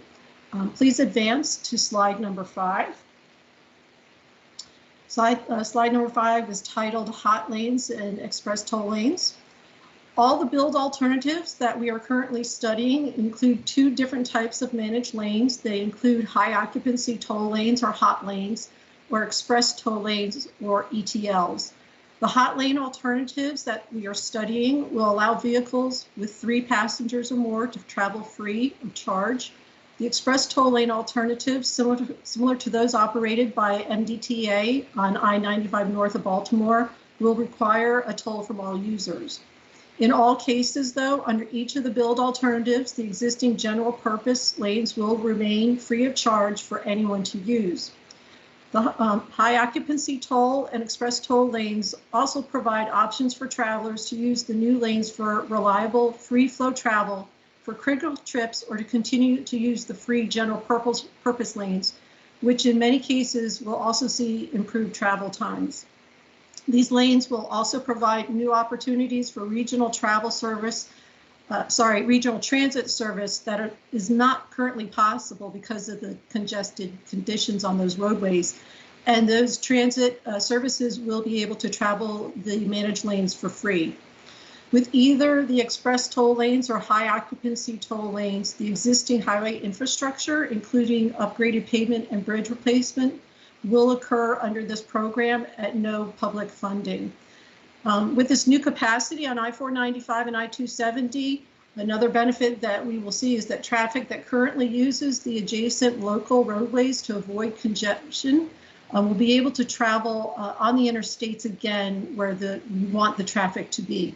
In short, we see this program and this opportunity to provide new options and opportunities for Marylanders and travelers in the National Capital Region. Please advance to slide number 7. So please skip the first slide and move to the slide number 7, which is titled I-495 and I-270 Managed Lane Study. So I just want to briefly bring you up to date on the I-495 and I-270 Managed Lane Study. It has been underway for 2.5 years now under the National Environmental Policy Act, or NEPA process, which is required for all environmental studies. On the slide, you will see highlighted in dark blue, this is the area that's covered by the I-495 and I-270 Managed Lane Study. As mentioned before, it covers 48 miles of roadway, beginning along I-495 in the vicinity of George Washington Memorial Parkway in Virginia, across the American Legion Bridge to Maryland 5 Branch Avenue. It also covers the lower 10-mile lower portion of I-270 from I-495 to I-370. Please advance to slide 8. The Managed Lane Study was initiated back in March of 2018. And in July of 2018, we held our first set of public workshops to present 15 preliminary alternatives. Through fall of 2018 and into winter of 2019, MDTA took feedback received from those workshops, our stakeholders and our agency partners, along with applying screening criteria in alignment with the purpose and need of the study to further reduce the alternative to 7 for consideration. After further traffic, financial, and environmental analysis to those 7 alternatives retained for detailed study were presented to the public through another series of public workshops in the spring of 2019. Between summer of 2019 and summer of 2020, MDTA once again taking the feedback from our stakeholders, as well as performing further avoidance and minimization analysis, culminated in the release of our draft environmental impact statement this past July. In August and September, we held 4 virtual and 2 in-person public hearings to solicit feedback on the draft environmental impact statement. And then on November 9th, we closed the 120-day public comment period. At this point, now that the public comment period is over with, MDTA and Federal Highway are reviewing almost 3,000 comments that we received, and considering the need for additional analysis, design, avoidance, and minimization and mitigation efforts. We expect a preferred alternative to be identified in consideration of those comments received on the DEIS in early 2021. And to ensure we have enough time to address comments and collaborate with our stakeholders, we are currently evaluating the timeline for the release of the final environmental impact statement and record of decision. Please advance to slide number 9. So MDTA is committed to and has engaged the public at every step along the process, and public involvement is a key component of the National Environmental Policy Act process. Throughout the last 2.5 years of agency and public engagement, we've received valuable input from both our agency partners and the public that has served to better inform the study. I'm not going to read every bullet point on this slide, but as you can see, MDTA has extensively engaged our stakeholders through large public workshops, individual community or stakeholder meetings, presentations to elected officials, email blasts, newsletters, and a myriad of other ways. The slide says around 280 events that have been held. We're actually at this point very close to 300 events over the last 2.5 years that we have held in public engagement. So please, want you to skip slide number 10 and advance to slide number 11. It's titled I-270 from I-370 to I-70 pre-NEPA process. So I'd like to spend a few minutes going over our next pre-NEPA activities. We have not actually moved into the full advanced the NEPA process yet.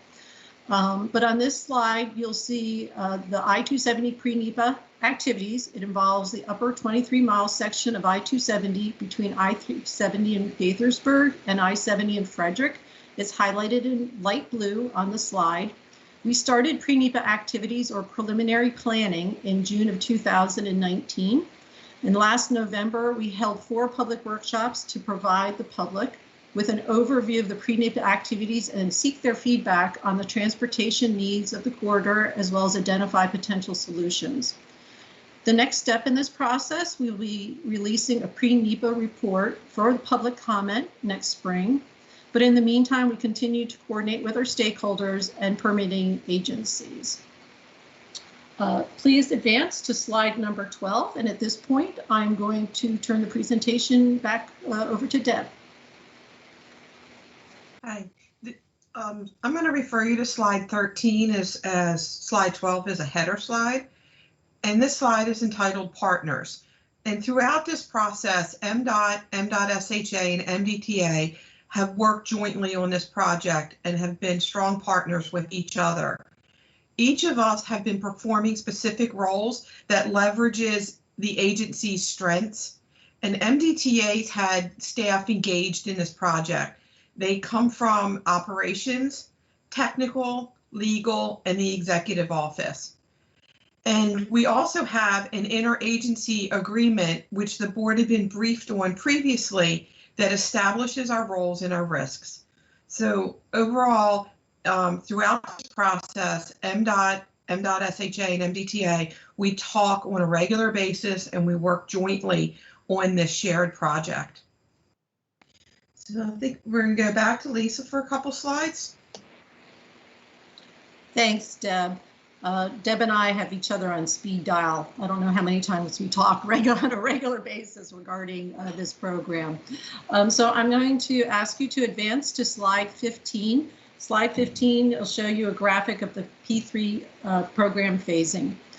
So in January 2020, the Board of Public Works approved the P3 program's phase 1 solicitation, which includes, as I mentioned before, I-495 from the vicinity of the George Washington Memorial Parkway to I-270.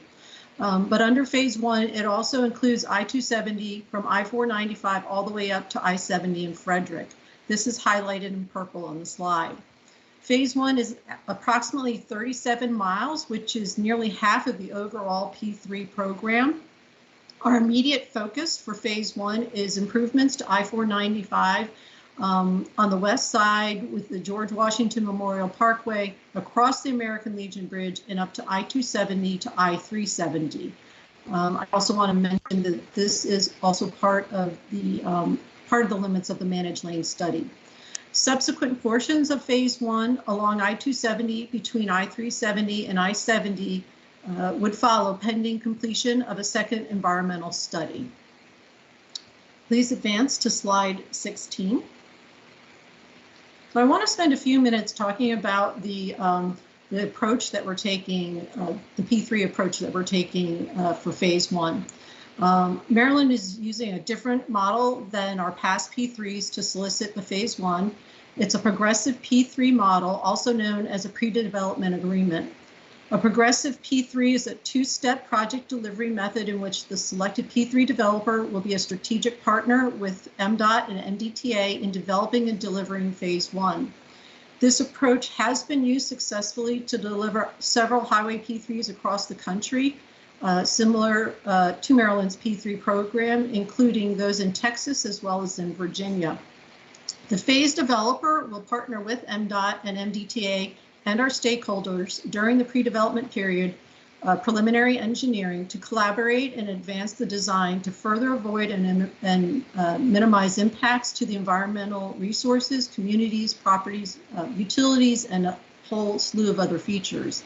These commitments will then be captured and implemented in the final design and construction phase under a section agreement.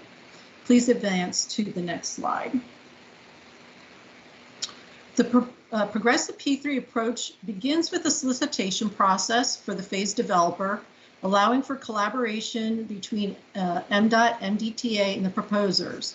Once a phase developer is selected, they will work collaboratively with MDOT and MDTA and other stakeholders through the pre-development work process to advance the design, determine the delivery sequencing through section phases, and further mitigate or eliminate risks. After MDOT and MDTA and the developer have agreed on the scope of a section, the phase developer will work to prepare a committed section proposal with pricing and schedule for a 50-year agreement for final design, construction, operations, maintenance, and financing. Once the MDTA board and the Board of Public Works has approved the committed section proposal, the section developer will sign a design, build, finance, operate, maintain P3 agreement and deliver the section. This progressive P3 approach will bring a number of key benefits. It will enable MDOT and MDTA to engage the phase developer in a collaborative dialogue with our stakeholders to identify solutions to further avoid, minimize, and mitigate potential impacts. It'll improve the cost certainty by providing enhanced cost and schedule information during preliminary development, facilitating commitment to the budget and transparency, and ensure all sections within each phase are delivered efficiently and with minimized risk. Please advance to slide 18. This graphic in front of you illustrates how each phase developer may potentially develop multiple Section P3 agreements that would be responsible for the design, build, toll operations, and maintenance of work of a particular section. The phase developer will oversee the pre-development work in coordination with MDOT and MDTA and will facilitate the development of specific sections leading to the execution of a Section P3 agreement. On this slide, we show 3 sections, but that's just for illustrative purposes. Please advance to slide 19. So under an interagency agreement, MDOT, SHA, and MDTA have established distinct roles and responsibilities in support of the P3 program while ensuring no net cost to the state. Please advance to slide 20. So I want to go over a few of the roles and responsibilities that are held by MDOT, SHA, and then I'm going to turn the presentation back over to Deb. So on slide 20, MDOT SHA is responsible for the rights and obligations under the P3 program. It's related to our program development, the solicitations, and long-term program management. We lead the overall delivery, including program management and program development and management, which includes oversight of the general engineering consultant, our financial and legal advisors, the environmental studies and preliminary design, communications, and outreach. We also lead the solicitation management for each phase, and we provide oversight and administrative management each P3 agreement, including design, construction, finance, operations, and maintenance. We'll also be responsible for ensuring the adequate operating reserve funding. So at this point, I'd like to advance to slide 21, and I'll turn it back over to Deb. Thank you, Lisa. So on slide 21, labeled MDTA's roles, at a high level, I'm just listing our responsibilities, and I'll go into greater detail on the subsequent slides. So we have responsibilities with regard to the solicitation, also about providing back office and tolling services, as well as customer service. The development payment reconciliation, this is the transfer of money between what's collected and what's paid to the developer. Setting toll rates, having a leasehold interest, and issuing a limited amount of notes that will have a separate trust agreement. So now if we could advance to the next slide, I'll talk in greater detail regarding each one of these items. Beginning with the solicitation. The solicitation document, we've had an active role in reviewing all documents involved in this procurement. At times, some of these documents have involved multiple individuals reviewing the documents, and at times it's been one. It really has depended on what the type of document it has and how much bearing it has on MDTA and its operations. We also established the key performance indicators that the developer will need to adhere. So much like our CAPS and TransCore contracts, where CAPS provides lane transactions to our back office, it'll be a similar relationship where the developer's lanes will have to provide those transactions to our back office. And so just as CAPS has key performance indicators, so will the developer have those. We also have provisions that allow us to stop accepting transactions should we have concerns, to allow them to address any issues and then resume processing them. We have contributed to all responses to potential proposers' questions and their comments, and we've also been involved in one-on-one meetings with the shortlisted proposers. When we moved to the selection process, first was the request for qualifications. We've had active participation in that round of selection process, from individual on the technical review team, a member on the evaluation committee, as well as the selection committee. And as we get ready to move into receiving requests for proposals, the same will occur again, where we have an individual on each, at least one individual, I should phrase it that way, on each one of these various teams through the selection process. And then the board will have a role as well through their approval process. And also we have a toll working group that includes technical MDTA staff, operational, communications and outreach, and policy. And we're supported by consultant teams for those. Now moving to the next slide, with regard to the back office and customer service, the P3 transactions interface into our back office. We will maintain the EasyPass accounts and any other image transactions, pay-by-plate, video tolls are two examples, and reciprocity. And this allows for when a customer is traveling on our roadways, they have one Maryland EasyPass account. If everybody's familiar with our Maryland EasyPass and how when they travel on our roadways, there's a Maryland EasyPass discount, such as if you go to the Fort McHenry Tunnel.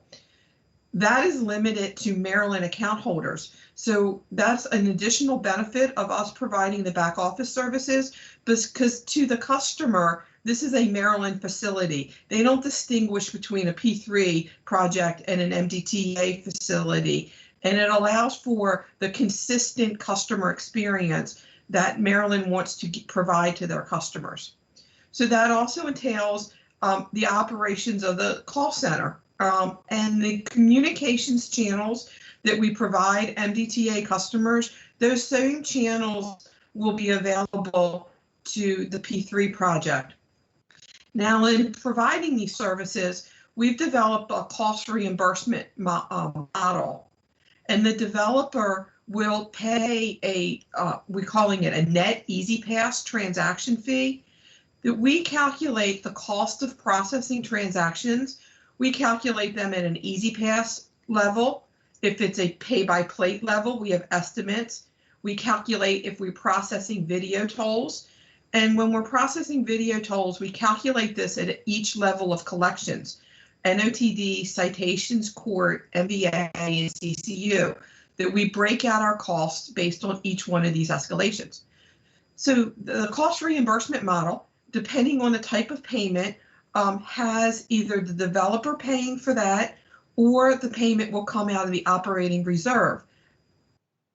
So this will allow MDTA to be made whole for any costs that it incurs in providing these services. Moving to the next slide, starting with our leasehold. we will have to acquire a leasehold interest in the facilities in order to designate it as a transportation facilities project. We talked about this a little bit earlier when we were talking about MDTA's transportation facility projects versus a general account facility. And it's necessary in order for us to set tolls as well as to issue any note, or sometimes we use the term bonds under state law, which leads to the issuance of notes. We currently plan to have a private placement of notes not exceeding $100 million to the developers. These will be no recourse to MDTA, MDOT, or the state, and we will have a bond resolution with the issuance of those consistent with our board policy. And if you recall, we've issued a JCR report regarding our plans to issue notes that was presented to the board members and discussed at a previous meeting. Now, these notes, they will be senior lien against toll revenue bonds. And the purpose of them is because in every project, just as MDOT SHA and MDTA, we're aligning our responsibilities, our strengths. The same is true here, where sometimes the state is better suited to pay for certain costs in order to mitigate risks. Now, the positive of this is we get the benefits of mitigating risks, but we still retain the state's commitment to no net cost to the state, because the toll revenues that are generated from this project will be used to pay for these notes. And when we issue these notes, we'll establish a second trust agreement in order to ensure that MDTA toll revenues remain separate and distinct from the P3 program's revenue and any debt.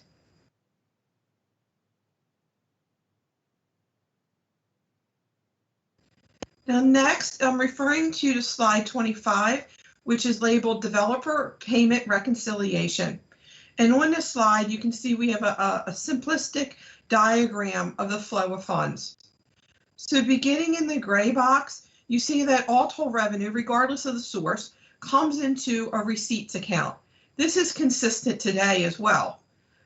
So whether we're talking about payments made at the customer service center, the stop-in centers, courts, CCU, credit cards made payments online through the IVR, or future electronic wallets that will provide customers, all of those receipts come into a single account. From that account, we sometimes have customer disbursements, such as refunds, and then we also have reciprocity with the other EasyPass agencies. MDTA will need to take those revenues, because when they come in, whereas today that is solely MDTA's facility revenues, in the future, that will be our revenue as well as the P3 project. And then you can see where we're dividing the revenue between MDTA and the P3 program. We will pay the notes payable that I just discussed, as well as any remaining revenue going to the developer. So this will occur on a monthly basis. And we call this the payment reconciliation with the developer, so that we can separate our funds from their funds. And when we're making this separation, when you hear us refer to our trust agreement as the waterfall, that's what we will be executing, our waterfall as well as the separate trust agreements waterfall. So if I could move you to the next slide. And that has to do with the toll setting process. Under state law, only the MDTA board is authorized to fix, revise, and set tolls. And when doing so, we will follow the public process identical to the process that we follow for our existing facilities. The current schedule or plan, we anticipate bringing to you a toll proposal to begin that process. And consistent as with before, we will present that proposal to you and request your approval so that we can begin the public comment period. And then we will follow the same process We anticipate through the summer of 2021. And as we go through this process, the toll setting, it is separate and distinct from the solicitation and other activities that are happening under the P3 program. Now, these tolls, they're variably priced facility. The ICC is also a variably priced facility. That facility is what we call time of day. This facility will be dynamic tolling, which Lisa will talk about in just a second. But whenever, in statute, whenever you're setting tolls for a variably priced facility, the board is required to set a toll range that includes a minimum and maximum. Now, it also allows for a soft rate cap. And when the soft rate cap is set by the executive director, and under that scenario, the rate cannot be exceeded unless certain vehicle speeds or volumes are reduced. I'm sorry. So with that, we're going to move to slide 27, and Lisa will talk about dynamic pricing for a second. Thanks, Deb. So as Deb mentioned, MDTA's intercounty connector, as well as I-95 express toll lanes facilities, are considered to be time of day variable pricing facilities where you manage the available capacity of the facility. This is based off of pricing for average traffic volumes over a period of time. However, in Virginia and Texas, as well as other toll facilities nationally, they're starting to utilize what's called dynamic pricing for the managed lanes based on real-time traffic volumes. Dynamic pricing, which is planned to be used on the I-495 and I-270 managed lane facilities, enables the system to flow more efficiently, allowing more cars to move through the same physical space. This is accomplished by using an algorithm that automatically raises or lowers prices based on real-time traffic conditions to ensure a reliable travel time through the facility. As Deb mentioned, once public hearings have been held and public comment has been received and the ranges approved by the MDTA board, the P3 developer will be required to include the approved toll rate ranges as well as any minimum operational requirements in their toll setting algorithm. Toll rates on the managed lanes would dynamically change on a real-time basis anywhere between every 5 to 15 minutes to maintain traffic speeds, traffic density, as well as volumes. Drivers choosing to use the managed lanes would pay the toll rate shown on the pricing sign when they enter the system. Because dynamic pricing can better respond to rapidly changing congestion, experience on other facilities shows it's better to approach for managing congestion on price managed lanes, corridors that are extremely congested highways such as I-495 and I-270. Please advance to slide 28. And then again to slide 29.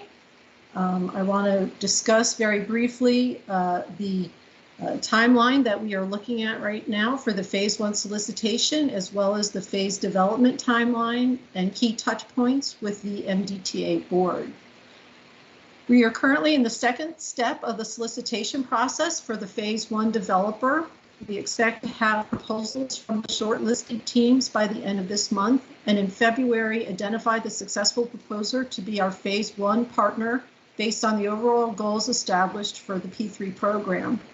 Shortly thereafter, we'll be presenting to the MDTA board the phase 3 agreement for your approval. In April and May 2021, we will then present that phase P3 agreement to the Maryland Board of Public Works for approval and execute the agreement. Immediately thereafter and through spring of 2022, MDOT-SHA and MDTA will work collaboratively with the phase developer and our stakeholders in preliminary design activities to define the full scope of work and further minimize risks.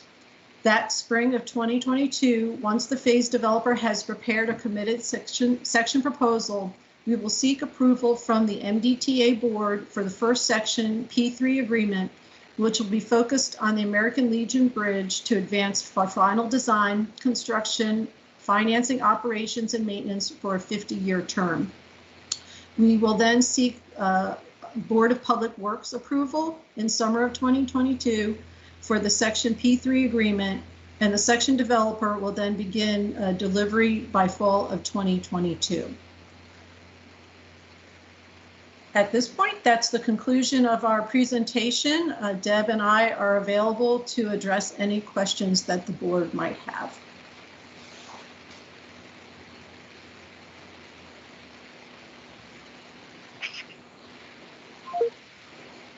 I have a question. I thought that I knew phase one was always going to be around the 270 and the Virginia. I have one. Oh, go ahead. Yeah, but I thought we were going to move from there around 495 rather than up 270 to Frederick. Is that a change, or did I just not understand that properly? So back in January, when we got the approval from the Board of Public Works for phase one, as part of that approval, the commitment was made to focus on the west side of the Capitol Beltway. So the west side from the American Legion Bridge up to I-270, and then the commitment is from the entire length of I-270. So that was an outcome of the commitment and approval from the Board of Public Works in last January. That wasn't even part of the original plan, was it, to do that? I don't think so. I thought they were always going to stop in Gaithersburg. So under the overall, again, the Board of Public Works approval was for all of 270. The commitment as well was to focus our efforts on the southern portion of I-270. So as I mentioned in the presentation, for the first part of the phase one, our focus will be from on I-270 from 370 south and then on 495 across the American Legion Bridge. That's also another reason for that is part of the current 495 and 270 managed lane study, the existing study that we have underway. The northern portion of I-270 from I-370 to 70 is part of a future study. So we have to go through that environmental study process before we would be able to do any work along that portion of I-270. Does that answer your question? I think so. It's a political accommodation. I guess that's a follow-up question. No comment necessary. I guess a follow-up question, where are we as far as, I know, all the environmental studies and everything else is ongoing, but in relation to the alignment and the input from the public, is it turning more positive now, or we still have some roadblocks, so to speak? So we from the beginning set up a structure for us to work collaboratively with the public through all the engagements, as well as we created what we call an interagency review board, which allows us to engage with our agency partners. There are a lot of comments that we received. As I said, over 3,000 comments we did receive. So we are in the process of working through that and working with the agencies as well as the public to address their concerns. So it's an ongoing process. Okay, thank you. This is Member Ardinger. I also had a question. Deb, I think that this might be more for you, and it's a two-part question. First, on the issuance of notes, I understand they're under a separate trust agreement. So does that mean that these notes are not factored into the financial forecast that showed the note issuance for 2021 through 2026? That's right. That's right. That because they're under a completely separate trust, and our toll revenue is not part of the pledge, nor is the revenues from the P3 project part of the pledge for our bonds. In the separate trust agreement, that's why it's not reflected in the forecast. Okay. And then my second question, in regards to the implementation of the 3G software, and hopefully by fall of 2022, it's going to be up and running.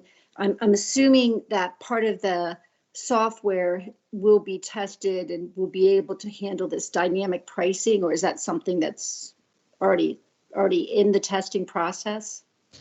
So dynamic pricing, there would be additional testing regarding that, but having the ability to process a dynamic tolling, the lane provider will pass that toll rate over to our back office. So we're processing the toll rate that's provided to us, and they will provide the easy pass rate. And then if a customer ends up being a video, we'll adjust that rate based on the parameters. Like video tolls are 1.5 times the easy pass rate. So we'll take that easy pass rate and make the adjustments, but the toll rate will come from them. We won't be calculating that ourselves. So from a back office perspective, it's very straightforward. The harder work is on the lane side. And in our RFP, certainly accounted for dynamic tolling. It's not in our current plans, but our 3G contracts are over 10 years. So, we certainly have within scope to be able to do dynamic tolling, should that ever be the right decision for MDTA's facilities as well. So it's within that scope. Now, the system that's being built today, it's being built for our operations. When this project comes on, and we're actually to the operations phases of it, the system will need to be scaled to some degree. The call center may need to be built out a little larger. We don't expect it to have to be built out larger, but it is certainly possible. So any costs that we incur above what we need to incur for our own operations, that will also be part of the transaction fee, so that, again, the whole idea is to make us whole for providing these services, whether it's on the operating side or capital side through a system development. Thank you, Deb. So, Deb, Member Rosen, to that point, do you have an estimate of what our costs are going to be that we are going to advance prior to starting to issuing or raising capital for this, where we would be reimbursed? Member Rosen, your question broke up a little bit, so let me repeat it to you. Are you asking how we will incorporate these costs in to the model? Well, so I imagine there's costs that we're incurring now aside and will incur prior to the project being capitalized. So I'm curious as to how much that's going to be and how we're going to finance that before we're reimbursed, as you just mentioned, by the developer to be made whole. So so all the costs that we're incurring today is for our operations and not for the P3 program. So the initial setup for the project, that will come in not through the transaction fee, but they'll straight out pay for what those costs are. So then that way we're not in a reimbursement mode for those capital costs. After that, we will estimate what our capital costs will be, and it'll be incorporated in the transaction fee before we actually incur those expenses. And then as we incur them, we will reconcile to true up. So any costs that we incur initially in order to be ready for this project will be paid at that time. So we're not carrying those costs. Okay, so we're not advancing significant capital in advance with all the efforts that we're doing over the next couple of years before this comes online. That's right. That's right. Because the initial payment for the capital expenses would be just call it a lump sum payment to us. And then after that, any capital improvements or 10, 12 years from now, when we replace the system again, we will have already incorporated estimates into the transaction fee anticipating these costs. Great. Sorry. Thank you. So one other question in regard to what are the details of the leasehold? Is that a de minimis type of leasehold just to get it under ownership, or something significant? So, yes, Kim, would you like to address Member Rosen's question regarding the leasehold?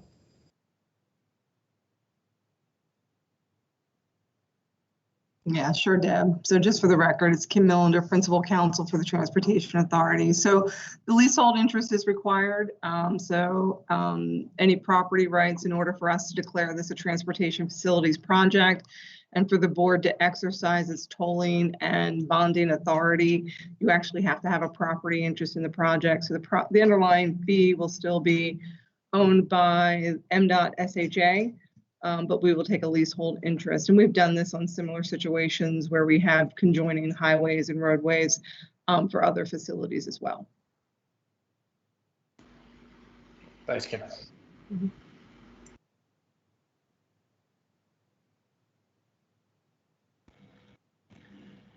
Okay, this is Sean Powell taking a couple of snaps for the quarterback, so he'll be back shortly. But do we have any further questions for the team? Just take care of your knee, Sean. Yeah, thank you. It's very important. Okay, great. Hearing no further questions, thank you, Lisa. Thank you, Deb. Thank you, Kim. And we'll go on to item number 11, an update on legislative reports submitted to the General Assembly. And it appears that we have 4 speakers: Will Pines, Mary O'Keefe, Heather Coverall, and Colin Sweeten. So not sure who's good. Oh, Greg's back. Just back, Sean. I'm a little more agile than you. Well, I got to take a half a snap, so I'll turn it back over to you, sir. I'm an old lacrosse player, you know. Football didn't do it for me, so. All right, good deal. Let's jump over to, is it Will, are you leading this discussion? Yes, I'm kicking it off for tab 11. So, well, good morning again. I'm Will Pines, Chief Engineer for MDTA, for the record. And I'm going to be reporting on the Joint Chairman's report related to the I-95 corridor questions that we received. So the Budget Committee's requested that the MDTA submit a report that outlines any further ETL development plans that we have for the I-95 corridor beyond those that are already completed and started. MDTA was also requested to provide updated cost estimates and project timelines for any of those plans. And the essence of this request really stems from an interest in getting an update on the I-95 master plan, which was completed in 2003. This master plan divided MDTA's portion of I-95 north of the 895 northern split into 4 sections, what we refer to as section 100, 200, 300, and 400. NEPA studies have only been completed for the section 100 and 200 portions of the master plan, while section 300 and 400 have not yet completed the eventually federally required NEPA studies that would be necessary if major improvements consistent with the master plan were completed for those sections. Currently, there's no funding at this time to complete those studies. Section 100 was completed and opened in 2014 and addressed segments both in the northbound and southbound direction. And of course, the I-95 northbound extension, which we've reported many projects to you and obtained approval, like the noise wall project that we talked about earlier today. This project is contemplating completing a portion of the work in the Section 200 corridor. However, significant portions of Section 200 scope, like the southbound direction, will remain and essentially will be incomplete. And also portions of the Section 200 corridor between Bynum Run and Maryland 543. The 2003 master plan did not include express toll lanes in the section 300 and 400 segments. However, any future alternatives for these sections will need to be evaluated as part of a future NEPA study for those sections. And those future alternatives at that time could include express toll lanes along with a number of other alternatives that will kind of bear out at that time.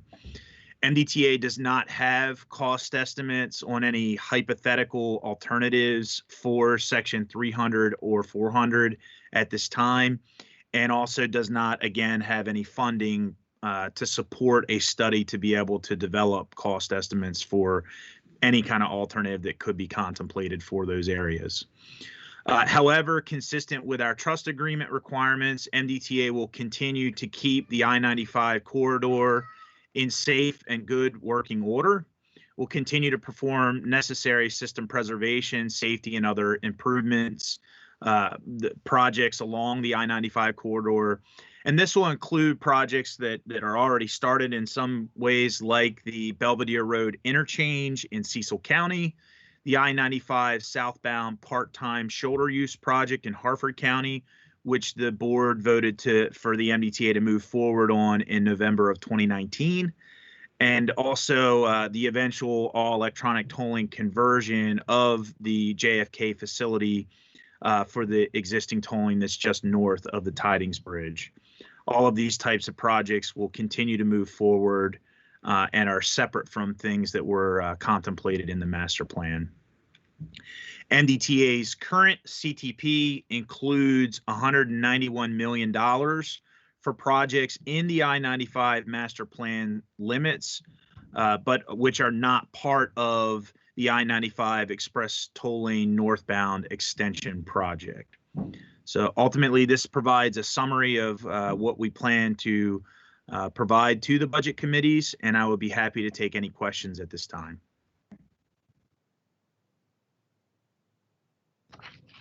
Thank you, Will. I see Mary, Heather, and Colin are on here too. Are they going to do anything, or is this just all you? And they're the brains behind the operation. No, there's actually another JCR that they're going to report on next as part of 11. Okay. Yeah. I have no questions. Any questions from members of the committee? Thanks, Will. No problem. Thank you. Turn it over to Mary. Yes. Good morning, members. For the record, I am Mary O'Keefe, Chief of Staff for the Maryland Transportation Authority. I'm appearing before the board today to share a report that was submitted to the Governor and the General Assembly on MDTA's progress in improving access to customer service operations. The MDTA prepared this report in response to language contained in Section 2 of Senate Bill 973, which was signed into law by Governor Hogan on May 8th in 2018.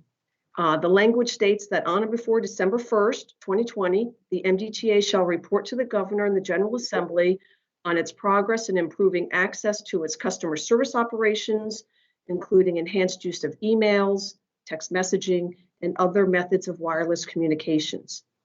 This is a one-time reporting requirement. MDTA's Division of Communications and EasyPass Operations provided most of the data in the report. Colin Sweeten, the Deputy Director of Communications, and Heather Coberly, Deputy Director of EasyPass Operations, were the leads in helping to prepare this report. In order to provide the reader with a thorough understanding of the entirety of MDTA's customer service operations, this report takes an expansive view of the definition of customer service to include information about MDTA's courtesy patrols, vehicle recovery units, the commercial vehicle safety unit, MDTA police communications unit, EasyPass customer service and outreach, MDTA communications outreach, and public and community relations outreach. Where there's comparable data, this report covers calendar years or fiscal years 2018-19 and includes available data for 2020. Depending on the group or department, data is tracked either on a fiscal or calendar year basis. MDTA's annual report served as the basis for this report. Our annual report contained a lot of the kind of customer service information that was required for this report. So we used it as the resource jumping off point. So at this time, I'd like to turn the presentation over to Colin Sweeten, who was going to share highlights from the report. Colin? Thank you, Marion. Good morning, everyone. For the record, I'm Colin Sweeten, Deputy Director of Communications for the MDTA. The Division of Communications has had a hands-on role in the MDTA's customer relations strategies and operations. And during the 2018 and 2019 calendar years, MDTA Communications responded to thousands of customer service requests through phone calls, emails, written correspondence, PIA requests, and media inquiries.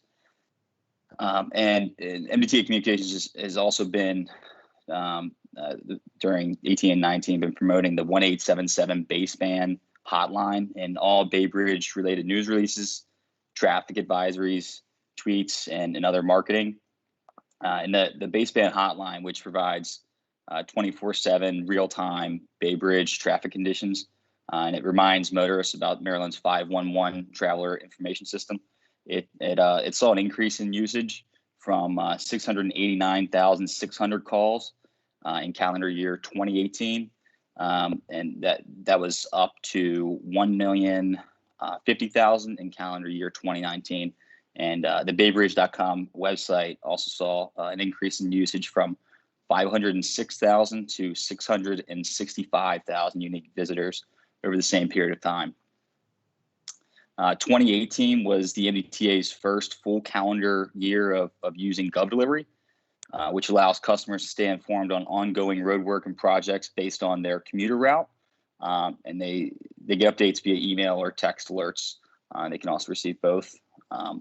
The service has been an important component of the agency's customer relations efforts.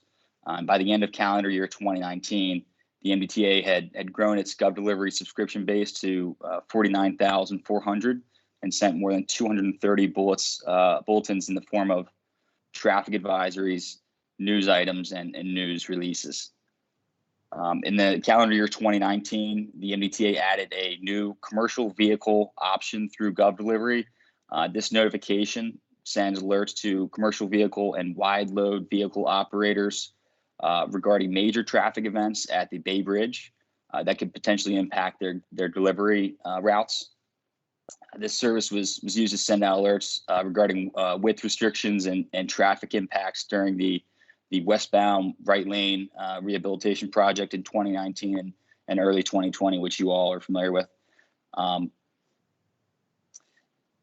Also in 2019, we saw an increase in Facebook and Twitter followers by more than 3,600 and 5,500 respectively. Two accounts play a key role and during the 2018 launch of the I-895 bridge project, they shared real-time updates on traffic pattern changes, alternate routes, project details, and other vital announcements. And just yesterday, these accounts announced the reopening of all 4 lanes on the new I-895 bridge and in the tunnel to more than 50,000 Facebook followers and more than 35,000 Twitter followers who have seen the project updates in their feeds throughout the entire project. Excuse me. And so I wanted to provide highlights of the report from the Division of Communications perspective, and that completes those highlights. And I'll now turn it back to Mary O'Keefe for the remainder of the presentation. Thank you. Thanks, Colin. Appreciate that. 2 additional highlights that I'd like to mention regarding and expanding, enhancing customer service. In October this year, we opened 2 new MVA-based EasyPass customer service centers, one in Annapolis and one in Waldorf. That makes for a total of 6 MVA-based EasyPass customer service centers in operation that enhance our customer service centers that we have at our facilities. Also, going back in time to June 2018, through our customer service vendor, we expanded communications to EasyPass account holders. And so we started using email notifications, whereby account holders could now receive email alerts and notifying them of low account balances or insufficient account funds, a need to update an address, renewal reminders for the discount HATEM A and B plans. So those are two highlights on customer service, more traditional sense of customer service, but we know that MDTA offers a wide range of customer service. So I leave it there for any questions. Heather Coberly is on the meeting, available for questions about EasyPass if you'd like. Colin Sweeten, they really provided all of the data. They did a wonderful job. I was more of the scribe, but thank you for your attention today. Thank you, Mary, and as well as Will and Heather and Colin for being with us today. So any questions for members of the board?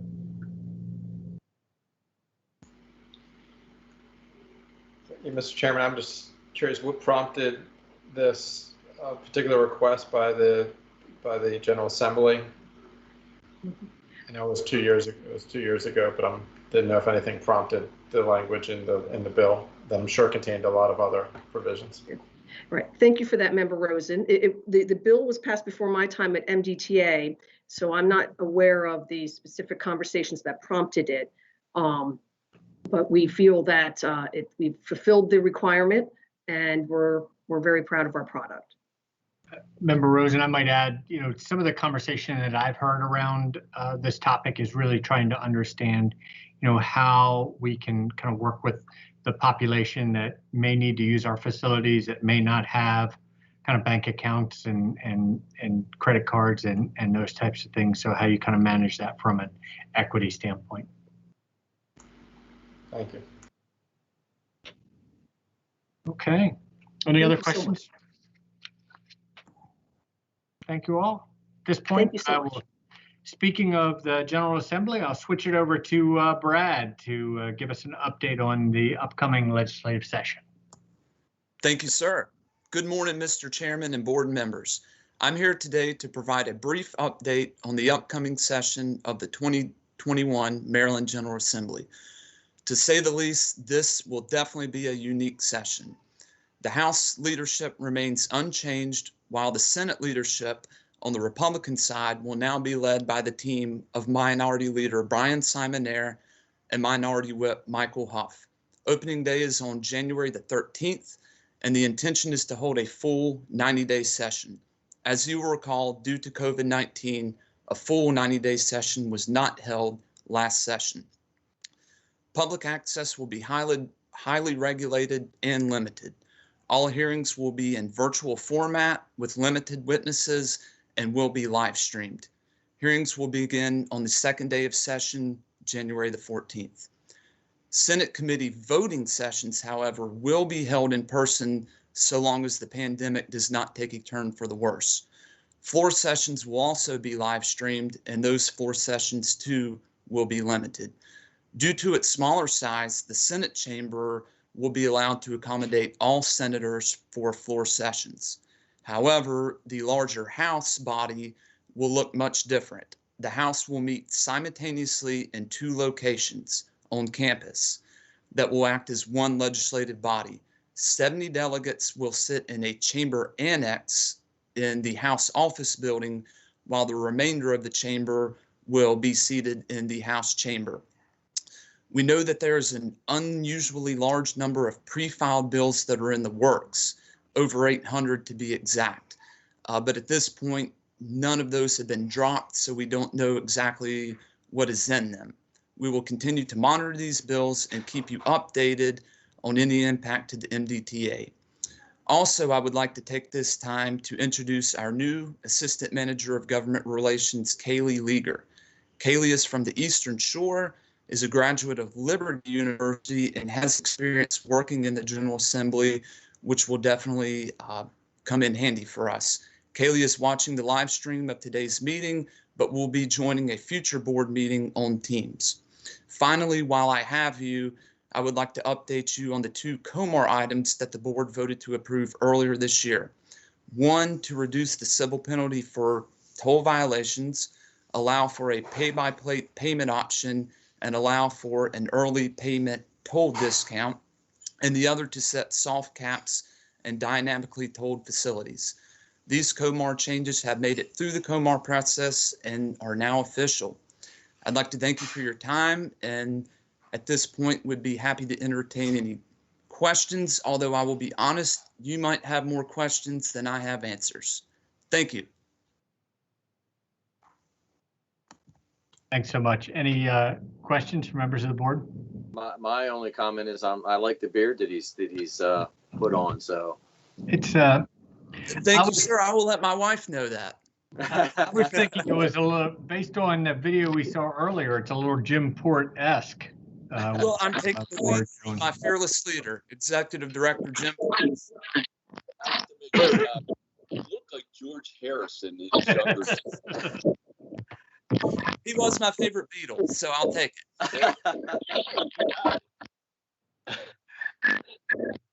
All right, good deal. Any questions for Brad from members of the board? Great, thanks so much, Brad. Thank you, sir.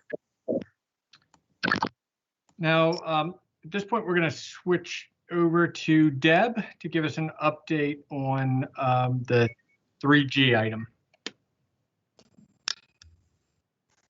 Good morning, again, members.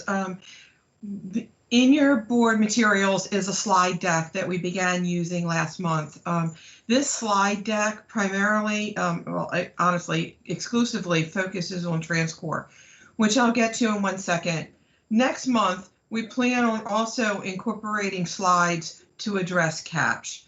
And so while verbally, I still would like to address CAPTCH for a couple minutes. And when we talked about CAPTCH in prior meetings, we talked about how their contract really has two sides to it. You have the deployment of the lane equipment, which was completed at the end of April. And then we have, their version of the back office system, which is the maintenance system and reports and image review and trip. That piece of the system is not complete as of now.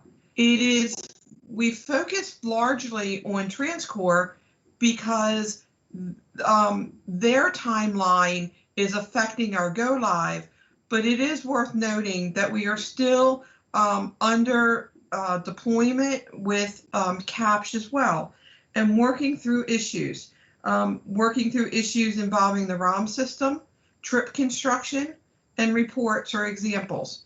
Now also, learning the Monday morning, as they're standing up their system as well, that they had an error that occurred that resulted in deleting images. And in our contract, provisions for what we call lost revenue claims. So when we have lost revenue, it's the means in which we're made whole again. So they're also facing and addressing issues such as that, as we continue to work on bringing them up to being ready as well. Now their timeline has them completed prior to TransCore, but I don't want to de-emphasize the importance of the CAPTCH work as well. And so again, like we started off focusing very much on TransCore because that is the contract that is driving our go live date. But and that was the reason for that, but I don't want to de-emphasize the importance of CAPTCH as well. So we'll present more information on that next month. So now if I could refer you to your materials, and I'm going to first go to, I'm sorry, I'm just recognizing there's not slide numbers. The slide that's called workflow and schedule. So this is a slide that we will be presenting every month to you because it points out where are we in the process to getting to our go live date. And the first thing that you see is where it says today, there's 2 errors. And you might be thinking, well, how can we be at both places at the same time?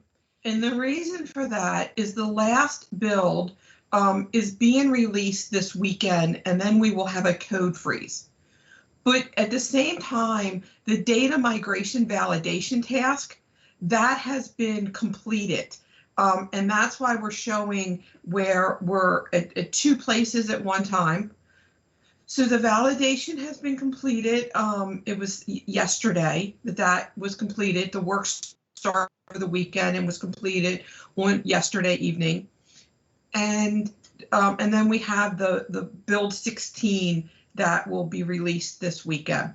At that point in time, we will go into a code freeze and prepared for what we call tier 1 testing. Also, there will be additional performance testing that is done.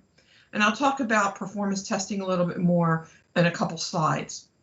Now, the balance of these blocks are the same that was presented last month. The difference here is we're adding in some time frames for when we anticipate or when these activities are planned. So you can see that we plan on through January completing the tier 1 testing, an additional build after the tier 1 testing, which is basically anything that comes tier 1, as well as any items that surface from these last builds of untested items. And then we have this assessment meeting to approve going into tier 2. And then in the February and March time period, we have tier 2 testing and tier 3 testing. And each one of these yellow boxes with these tiers is where we're running through 1,200 scripts or use cases. And the difference between them is who's observing them. Other than that, they're the same testing that we're repeating 3 times. And the final version, the tier 3, also includes observing the testing by not only our subject matter experts, our consultants that are occurring in tier 2, but also MDTA staff, whether it be operations or finance, depending on what functionality is being tested as part of the system. And then after that, we have some other testing, SIT and disaster recovery. And then we get into cutover and go live, which is planned for calendar year 2021 Q2. Now, moving to the next slide.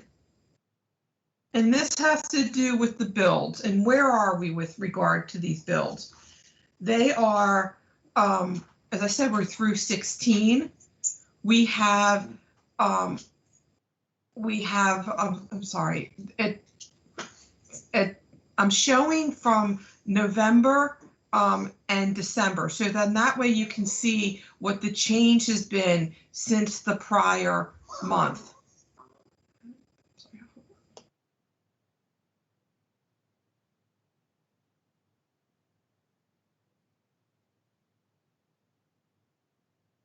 Did we lose you, Deb? No, I'm sorry, I'm here. Sorry about that. And so, you know, and because this is continually being worked on, the numbers when your mail out materials was put together was 717. Now, as of yesterday, there was 729 tickets. 596 of them have passed. And when we say passed, that means they were tested by TransCore, and then the test results were confirmed by our consultants. And that's 82% of them. There's an additional 2% that TransCore has passed that we're in the process of validating. And that leaves 119 tickets that are untested, and or 16%.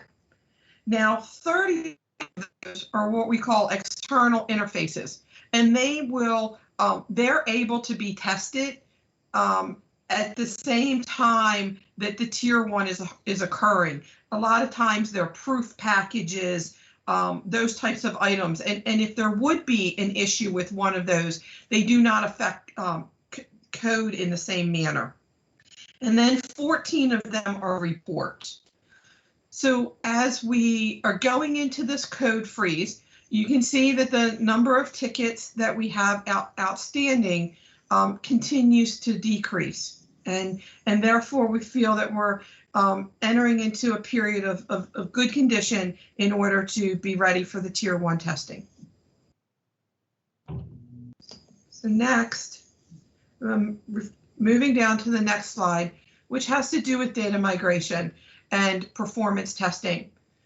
So over this past weekend, we had a data migration, full data migration testing, And that validation, as I said, was completed yesterday. It produced expected results. We're starting to get into a handful of items that we're reconciling or that we need information. So our next step is to continue to have side-by-sides. With each data migration that we've had, the last step is where we start doing side-to-side by comparisons, and that'll occur with this migration as well. And as reported last month, credit card data migration, where everything is tokenized, that has been completed. Now, with regard to performance testing, first, I think it's important to note is that the requirement for performance, it's not a volume. It's not being able to process X number of transactions, or it is a response time of 2 seconds on the website 99.5% of the time, irrespective of what our volume is. Now, for testing purposes, the data that I'm showing you is where we assumed, or TransCore assumed, I should say, 230 back office, 750 external, 100 IVR, and 200 customer management systems. So that would be like MDTA staff or TransCore staff. And you can see how they are generally very close to the KPI. Now, they are making enhancements. There have been fixes that they have made. There are some fixes that did not get pushed to this data migration, but they will do that. And they've also are installing some additional cores. And so we'll have the next, in the coming week, they will perform the performance testing again to have a new baseline based on the enhancements that they have made. And we will they will continue to, call it stress the system to the point of degradation and then ultimate failure so that we know what those volumes look like. But all of this testing does not change the KPI requirement that we will hold. Now, moving to the next slide. I added this because of questions and asks about what does the contract say? And the first one is the contracts, and this is, I could certainly do the same thing for the CAPS contract. This happens to be the TransCore contracts, but there's very, very similar provisions in the CAPS as well. The first is that we have performance bonds, and the performance bond that we have is the amount of $24 million, and it applies to phases 1, 2, and 3. 1 being the design, manufacturing, and factory acceptance testing, 2 installation testing and transition, and 3 is acceptance. Now today, we are in both phase 1 and phase 2. I'm sorry about the dog. We are in both phases at that point in time. The contract was set up where these are distinct phases. Now, as a project management decision, we went into phase 2 and allowed phase 2 to progress as well, even though the factory acceptance testing is not 100% complete. And in doing so, things that have happened in phase 2, the call center is a perfect example of that. The call center is built, equipped, and operational. Much data data migration has occurred during phase 2.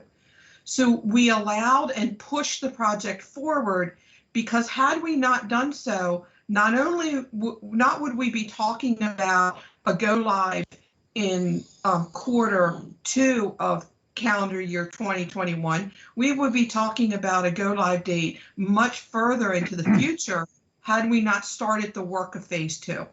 So, but that performance bond is in place through phase 3.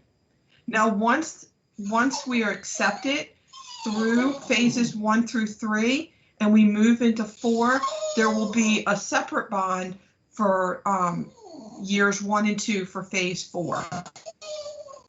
There's also a payment bond in the amount of $4.8 million, and that's used should TransCore not pay its subcontractors. Also, we have retainage provisions. And so the gray book that applies is July 2008, and we have been withholding 5% of the contract value. And that is in the amount now of just under $480,000. There's also provisions for retainage to hold 20% of any incomplete items from a prior phase. Also, we've talked about this the last term. There's the ability to assess liquidated damages in the amount of $5,000 per calendar day past go live, maximum of $500,000. And then once we get to phase 3, so we're beyond acceptance, we're going into phase 4, the open items that remain, they have 91 days in order to address those, or they can be charged liquidated damages for those as well. I did not note it in the PowerPoint. That was an omission by me. That also has a cap of $500,000. And then also there's provisions that MDTA for associated costs with if we have to participate in a second FAT can be reimbursed to MDTA. So these are the provisions that are in the contract. We have been doing retainage. We have not touched, nor do we intend to touch performance bonds. We fully expect TransCore to deliver the system, not only the system that is in our RFP, but the system that they have been developing for us. It is a more modernized version of their software, which is a value that we very much subscribe to. A goal of the system has been to have a current, modernized, modern system, and that's what they have been focused on doing.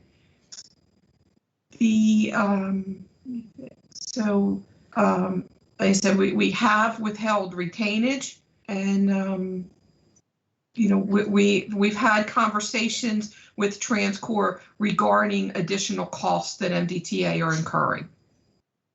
So the last slide is what are we focused on? When you look forward in the month, what are we focused on? And that is the completing of the builds, and then beginning the tier 1 testing, as well as focused on reports. Continued focus on system performance, making sure that the necessary steps are taken to optimize performance and to determine the degradation points and failure points, and then also focused on documentation and the submittals and approving the last of the documents that need to come in. So that is a higher level view of where we are with the project. Things are moving along. We talked about TransCore making management changes on the project. We do believe that we are seeing results of that. And the team has continued to work well together and making progress.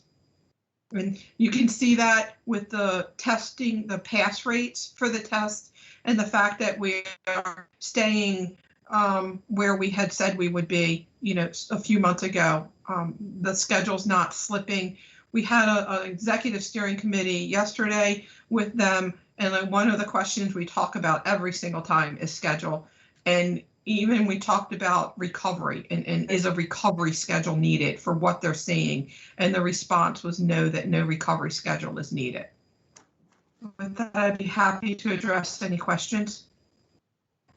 Deb, let me start, and then we'll see if there are any questions from members of the board. But so I get challenges associated with kind of standing up new systems like this, and they're very complex. But to this point, does the team have any concerns associated with longer term issues? So we're going to be with them for quite some time, and do we envision any of that? We're not, and in our internal steering committee, we met early this morning at 8, And that's one of the things that we talked about too, is our feelings on, call it the type of company that TransCore is. And we even talked about some of the other proposals that we received and what we saw with those proposals and the type of company that TransCore is. We have a system that is late. It is very late. We're not receiving an inferior system. And TransCore, one of the things that we talked about, they have added into this system 300 enhancements that, and we have yet to see a change order or a claim from them. So they are committed to developing an exceptional system for us. With that comes the time piece. And another thing that we talked about is their commitment, and they don't want to be late like this any more than we do. And collectively, we have bought in that we want a system that performs well. Too often, there's toll agencies that go sooner than they should, and you have situations where they can't process transactions. We've seen it in the news in the past with other vendors. We're seeing it today with a toll agency down south who have gone live and now can't process transactions. So long term, we do not have concerns with TransCore, and we stand by believing that we selected the best vendor for this agency. Thanks, Deb. Any questions from members of the board?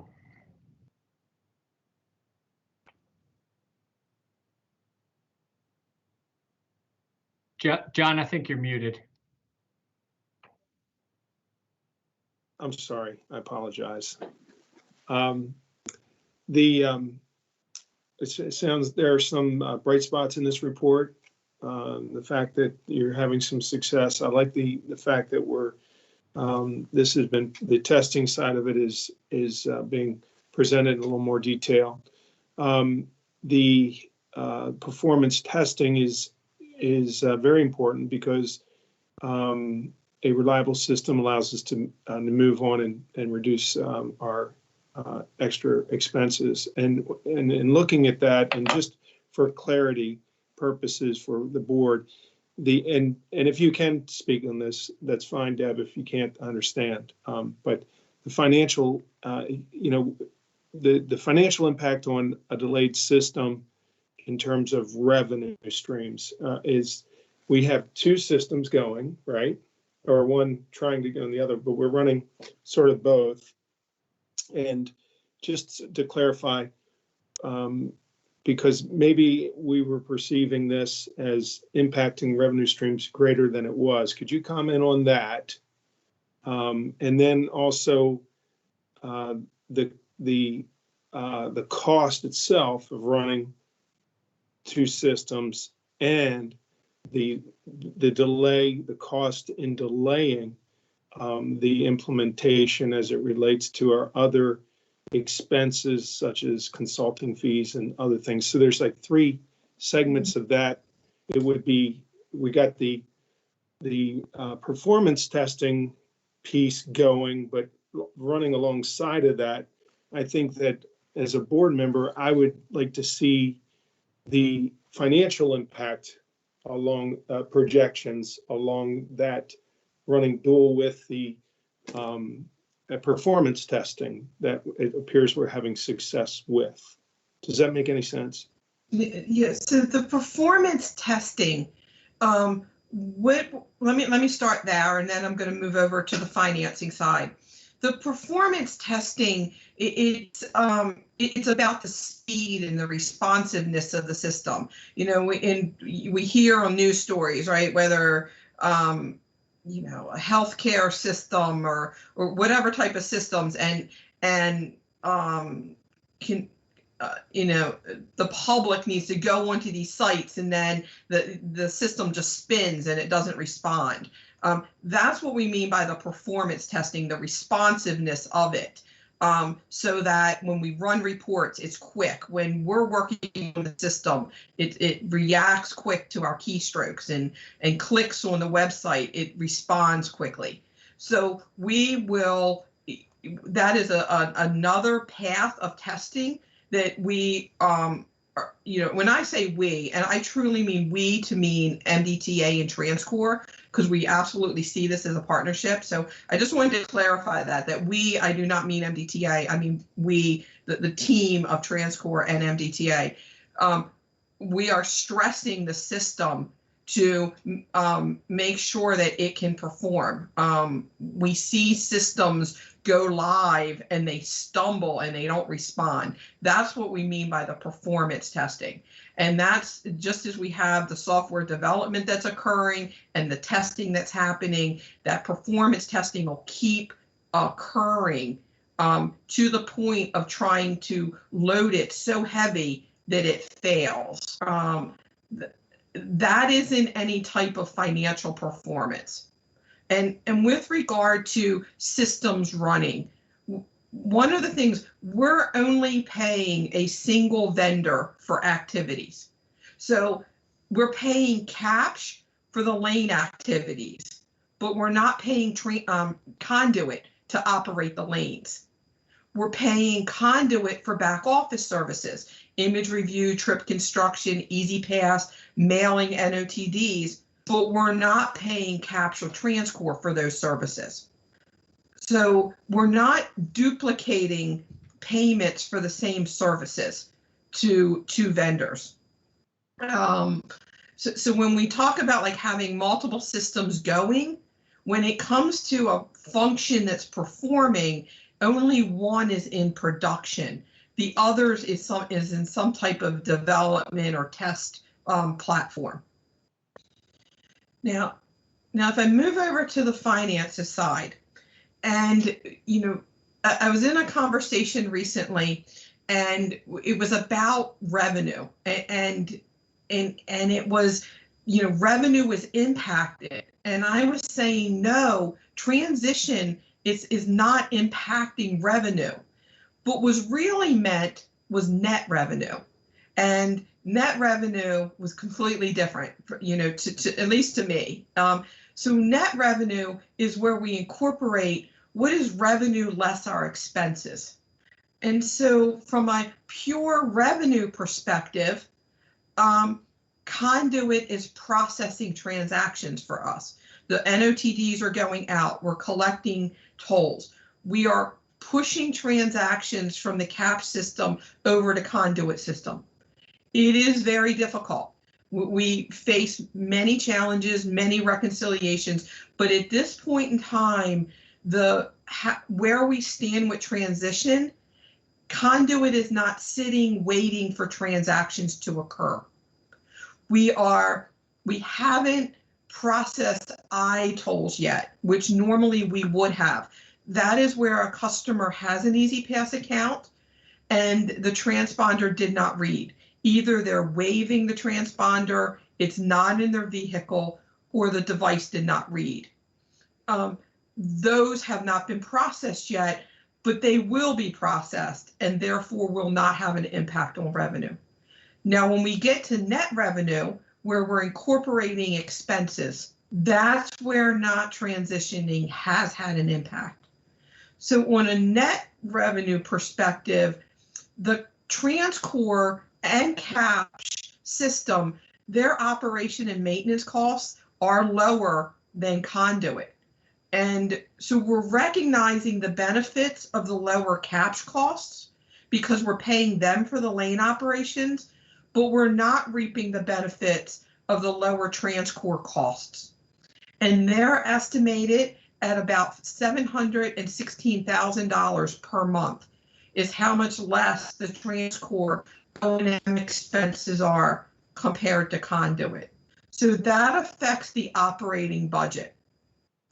Now, over on the capital budget is the consultant expenses that we know we will need consultant support after we transition, certainly not at the same level, but each month that we're delayed, we're incurring consultant expenses, and we are looking at, and there are some structural changes that we plan on making to our P3 office that our steering committee, and absolutely with the support of Jim, will be implementing. But we today, from July through September, on average, pay $250,000 to consultant support. So from an expense perspective, whether it's on the operating side or the capital side, there's a financial impact. It's just on the expense side and not the revenue side. Member Von Paris, I hope I answered your question. If not, I'd be happy to expand. No, as usual, you did answer my question.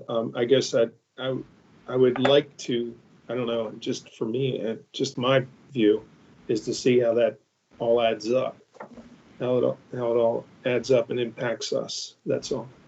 But I thank you for taking the time to answer. Any other questions? Go ahead, Jim. Member Rosen, you mentioned 250,000. Is that per month for consultants, or? Yes, it is. Yes, it is. There is a large, and this is for CAP on the CAP side as well as the TransCore side.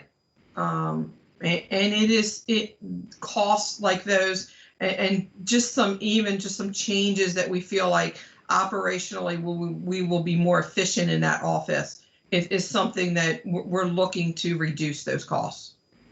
And especially because we're moving into the tier 1 testing, that provides an even additional opportunity to make some changes and squeeze out some efficiencies. Thank you. Just one last thing, if I could. I'm sorry, Member Oringer. The two costs, very, very quickly. The estimated, and it is an estimate, where that came from is, back when the contracts were awarded, we estimated the annual savings that we would receive. That's where the $716,000 is coming from. I have not done further refinement of estimates, but the numbers haven't changed because it's the same contracts. When we talked about the financial forecast and the operating budget affects our debt service coverage and our rate covenant. So that's where you see those expenses having an impact. The consultants, that's in the capital budget. And so when that affects our coverage, it's in relation to bond sales. So by no means do I want to give the impression that capital money is free money. It's all money out of our pocket. But when we think about our financial forecast, that's where you see the impact when we're talking about coverages.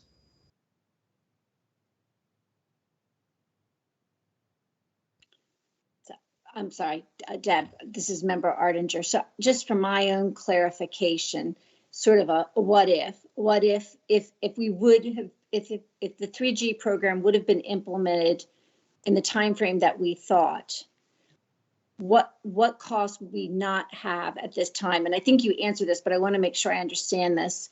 What we've incurred because of that is the consultant fees, and we've lost out on the opportunity of the lower TransCore fees. That's right. Yeah. Is there anything else that we're incurring at this time other than those two items? I mean, to some extent, you could say MDTA staff time, but with our staff time, we would have been invested in this project, and we'll be invested in this project afterwards.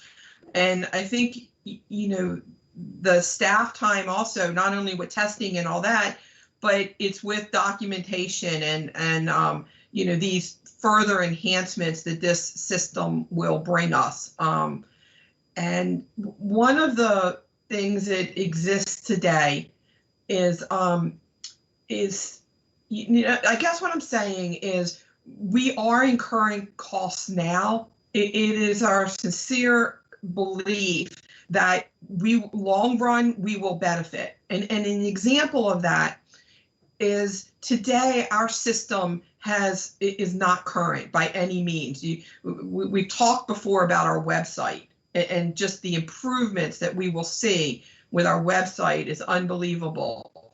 But whenever we needed a change to our system today, it was always a change order and it was always very, very expensive.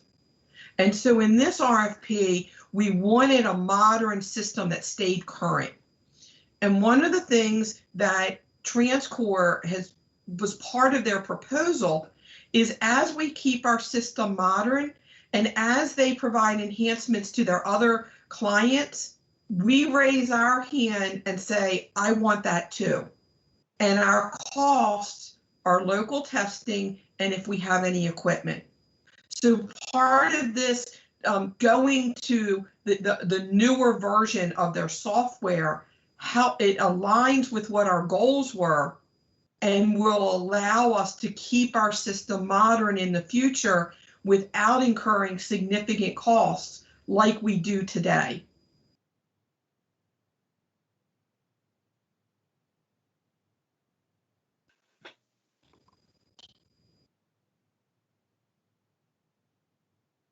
Any other? Deb, I appreciate what you're saying, Deb. I guess if I could circle back to Member Von Paris's question, based on what you identified as costs that you can track, is there a way to still give us a running tally of what those costs are, what that expense is, what that lost opportunity is on a monthly basis, so that we have an idea what that looks like? Right. Yes, and remember, Carol, right now it's we will create the tally. The question is, what date should I assume for go live? Should I assume the November date or should I assume the July date? That today, and let's just use the last 3 months from July through September, it's a little under, on an operating budget, it's just over $700,000. On a capital budget, it's $250,000 because that's what, for the $250,000, that's what we paid our consultants under 2 contracts that we'll talk about in a next agenda item. And so we can certainly keep that running tally. If it's okay with the board members, I would start that with November. That is that the right date? Because that was that's the last date that we moved. Now, if you want it to be a prior month, we can certainly start it at that point.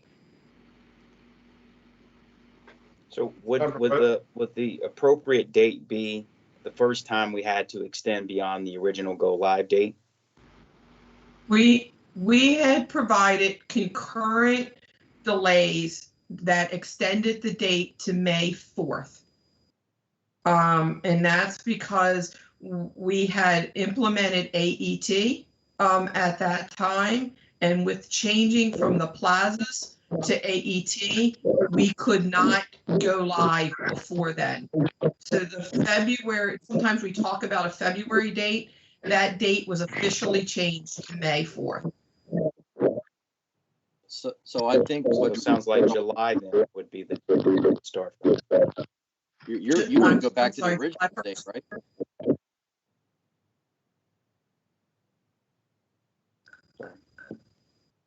I'm sorry, July 1st, is that the date?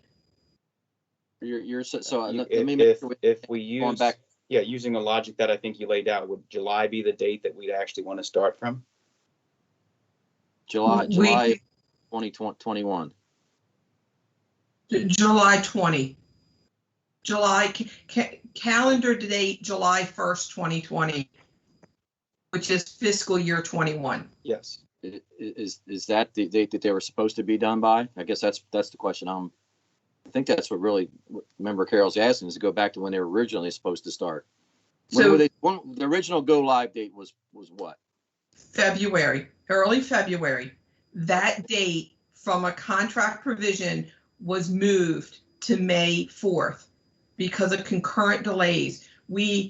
Had TransCore been ready, we would not be able to allow them to go because the Bay Bridge was not converted because we implemented AET, and that was completed I thought it was April 29th, April 30th, around that time period. So officially, we moved the date to May 4th. Now, there's other activities, that, and I talked about like the enhancements, the 300 plus enhancements that we are. So, we will calculate the date, whatever date the board members would prefer, if it's May 4th or July or any other date. I guess this is Member Von Paris. I think there are two calculations, one and for different reasons, but what I'm looking for is from this point forward, you started wherever, but I just want to see where this is taking us in terms of cost. And I think that'll be plenty of motivation to get this done properly and as expeditiously as we can. And I think that's what I think that I am looking for. I don't know how the other members feel. I assume they feel that way. But that's my comment there. If I'm not mistaken, what Deb's laid out is around a little over 700,000 in potential savings, right, from our previous contract. So the differential between the current conduit contract and the TransCore contract, and then 250,000 for consulting fees. So, basically, this is back of the napkin now. Okay, you're looking at about $1 million a month. That's what you're looking. So 713, I think she said, was potential savings from the contract, which we have not been able to accrue, and then the 250,000 consulting costs. So if that's what you're looking for, I think if I'm hearing everything correctly from Deb, that's the number, or very close to the number. Thank you, Jim. That's what I'm thinking. It's $1 million a month. Yeah. I'm guessing that's what it is. Not guessing. Based on the information that Deb gave, it's a rough figure of just under $1 million, but let's just say $1 million a month.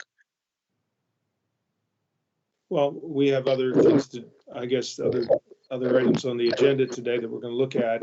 Some big numbers there, and I guess that's over a period of time. And if we're going and the numbers, I guess more comment is to be made on that, but they were pretty big numbers, and I don't know if that's I don't want to get too specific, but it seemed, I don't know how that stacks up to where we would be if this was already implemented. Does that make sense? Yeah, I appreciate that. But let's talk about that in the other session, if you don't mind. Right. We're getting dangerously close. Okay, I understand that. Mm-hmm.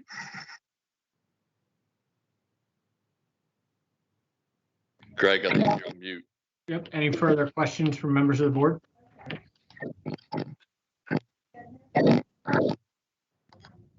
Great. Thanks so much. At this point, we'll move over and just get an update from Member Cox in the Audit Committee. Thank you, Mr. Chairman. The Audit Committee met on December 10th, and the Office of Audits is on track to complete the 11 audits in fiscal year 2021. Audit plan was incomplete with 4 in progress. One internal audit report was personal employment training and development audit. The committee was satisfied with the results of that audit. The audit committee is also looking to expand and have another additional audit, Mr. Chairman. That completes my report. Great. Thank you, Member Cox. Any questions for Member Cox from members of the board? Great, then we'll switch it to our last. Chairman Slater, this is Natalie.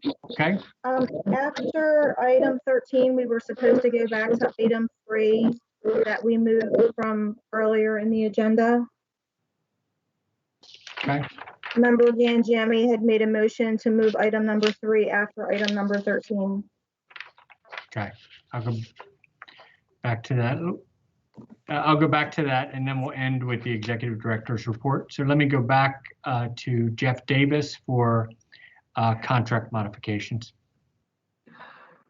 Hello, members. For the record again, I am still Jeff Davis from the MDTA's Division of Procurement, and I had 3 modifications to discuss with you. They are all presented in the same item number because they are all related to the discussion that Deb just shared with us.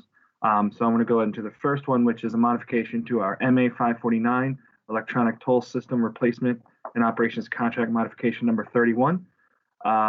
We are requesting contingent approval of the contract modification. I will give a tiny bit of background and then explain what we are asking to do. The contract MA 549 was competitively solicited and awarded to ACS State and Local Solutions, which is now Conduit State and Local Solutions, in 2005 for those services. The total contract amount to date is $358,791,528. The current expiration date of the contract is March 6, 2021. To date, we've had 30 modifications that have been approved on this project. The MDTA wishes to execute modification number 31 for this contract to extend the current contract expiration date by 12 months and to add additional funding to cover costs until electronic toll collection third generation transition occurs. The MDTA is currently seeking pricing from the vendor, but estimates it to be in the range of $30 to $38 million. Since this contract modification exceeds the delegated procurement authority of the Maryland Transportation Authority, it is tentatively scheduled to be approved by the Board of Public Works January 27th, 2021.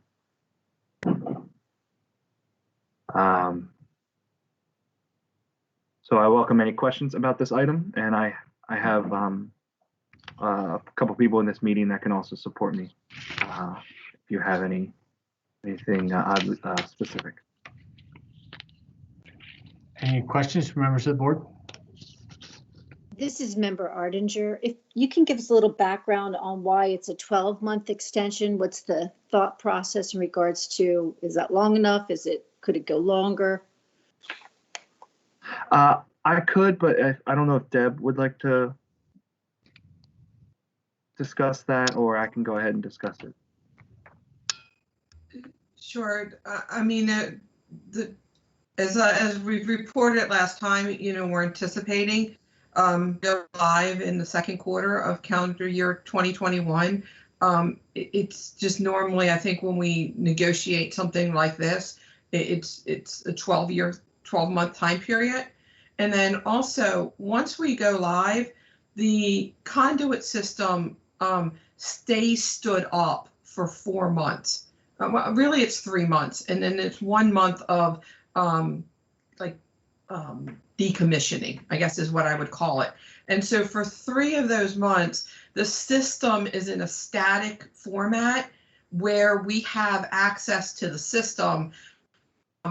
If there was a data migration issue or a report issue or any type of validation that we need to go back and double check something or address a customer issue, if a customer thinks something wasn't migrated correctly, we would have access to that system. So even though we talk about a go live date in the second quarter, even though we talk about that in the second quarter, the system would still stay stood up for another 3 months in the static mode. And then they need a month of decommissioning where they're shutting down systems, palletizing servers, and delivering them to us. So the year time period allows for that activities as well.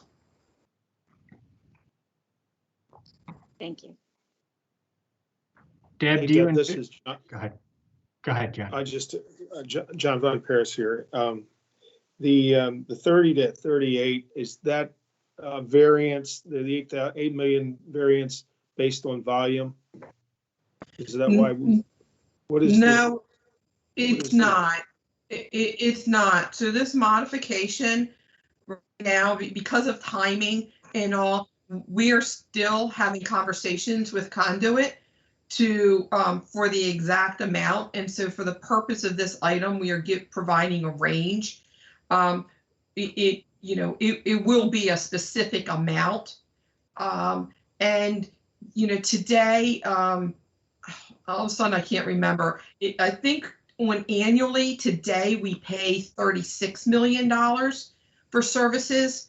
So this is in line because what we're doing is having funding to be able to continue the services. So we fully expect these amounts to be slightly higher than what they are today, because that even our existing contract, the rates go up every 2 years, and Conduit's rates have not risen. So we're adjusting for that. And then there's also what we call stay in place money and which is very, very common for contracts like this, where you have the ending that, we want the call center staff to stay in place until we transition. So there's incentive money that's in this contract for that type of activity. But that's the reason for the range.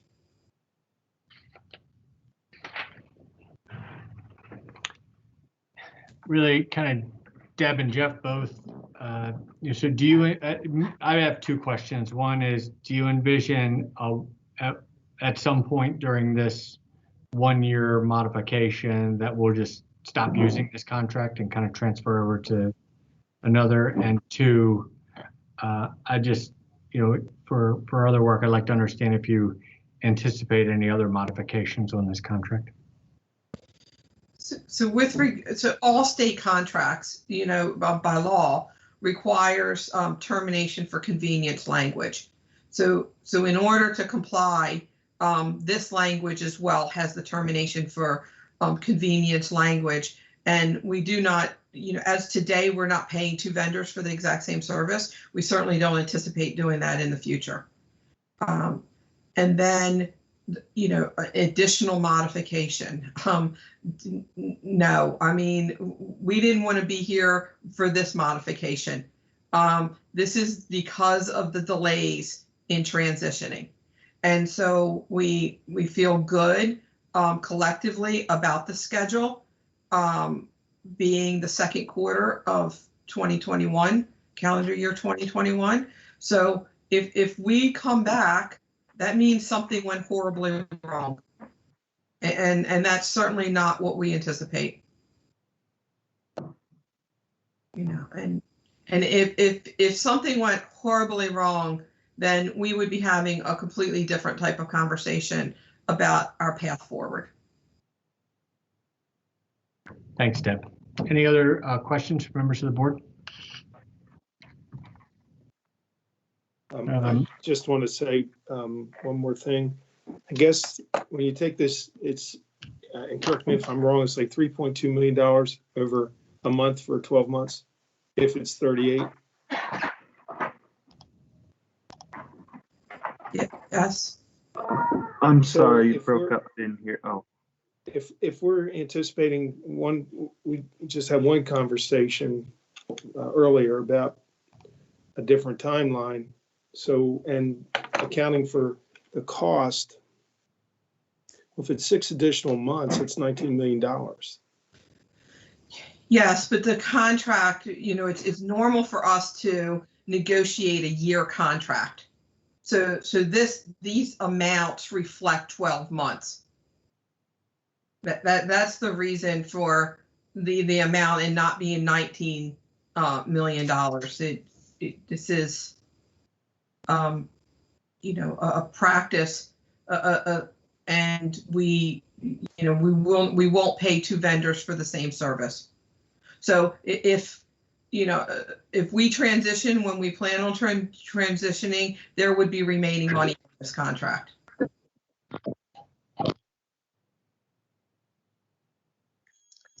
That would not be utilized.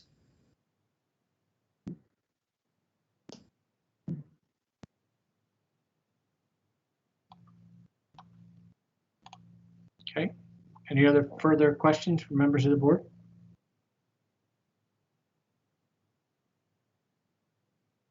Great. Do I have a motion to approve the contract modification?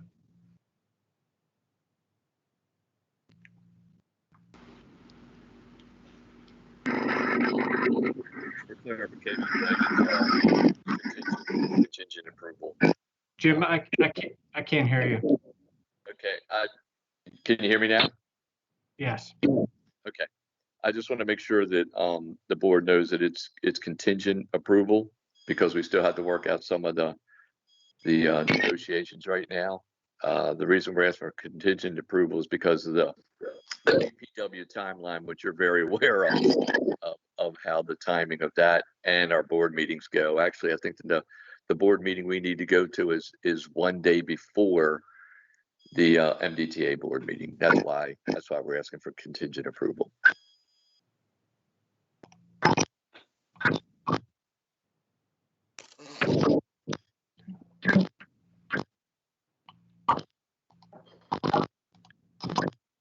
All right, Jim. It doesn't look like we have a motion on the floor to for this modifications.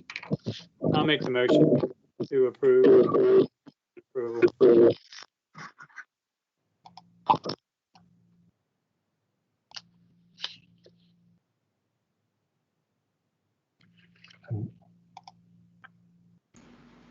Sorry, I'm coming in and out. Must have a connection issue.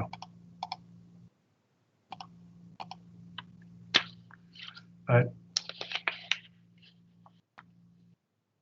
Jim, when was this envisioned to go to the Board of Public Works? January 27th is our tentative timeline.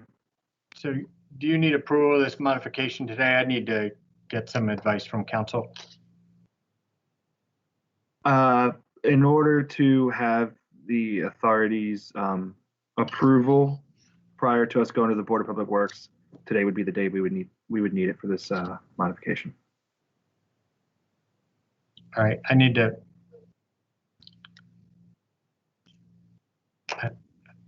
Jim, you're on mute.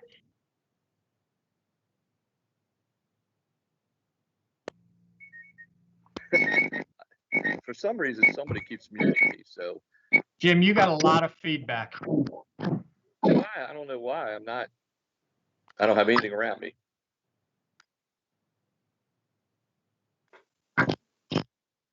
Go ahead, Jim. Do you have something you want to add?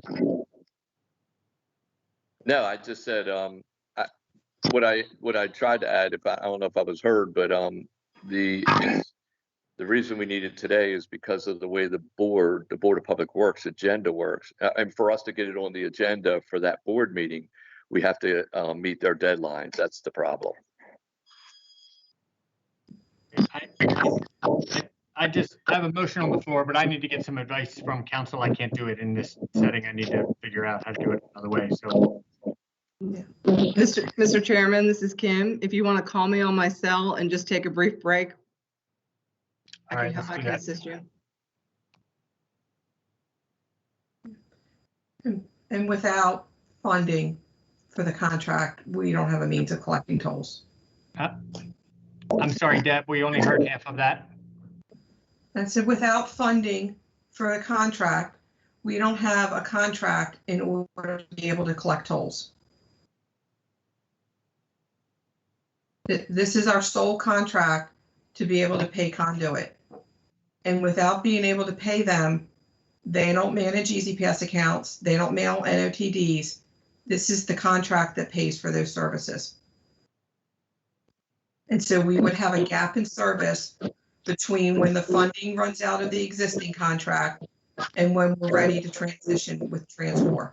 Okay, I'm going to take a brief break and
Contract item until we get the further update on the legal review side in closed session.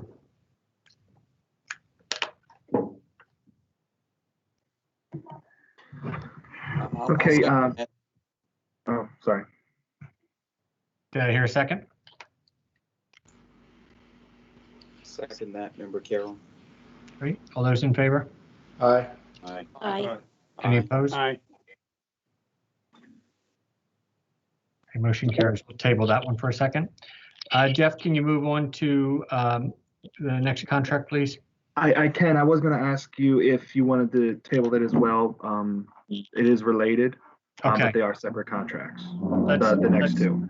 Let's table that both. Okay. So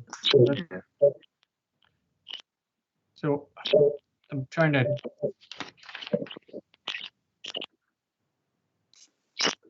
They're all the three next two, related, Jeff. All three related. Yes. Okay. That's what I was trying to. Yeah. All right. So sorry, I'm having connections issues today.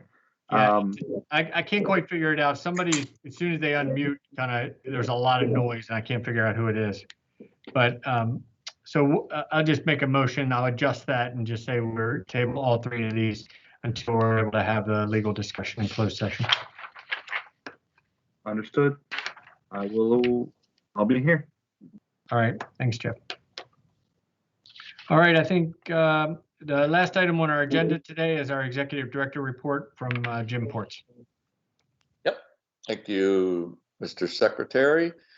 First of all, I'm pleased to announce that this year's Toys for Tots program collected 3,211 toys. That's about a little over almost $2,500 worth during this year's campaign. Although the numbers are down from last year, it shows that Maryland citizens are still willing to give in these toughest of times.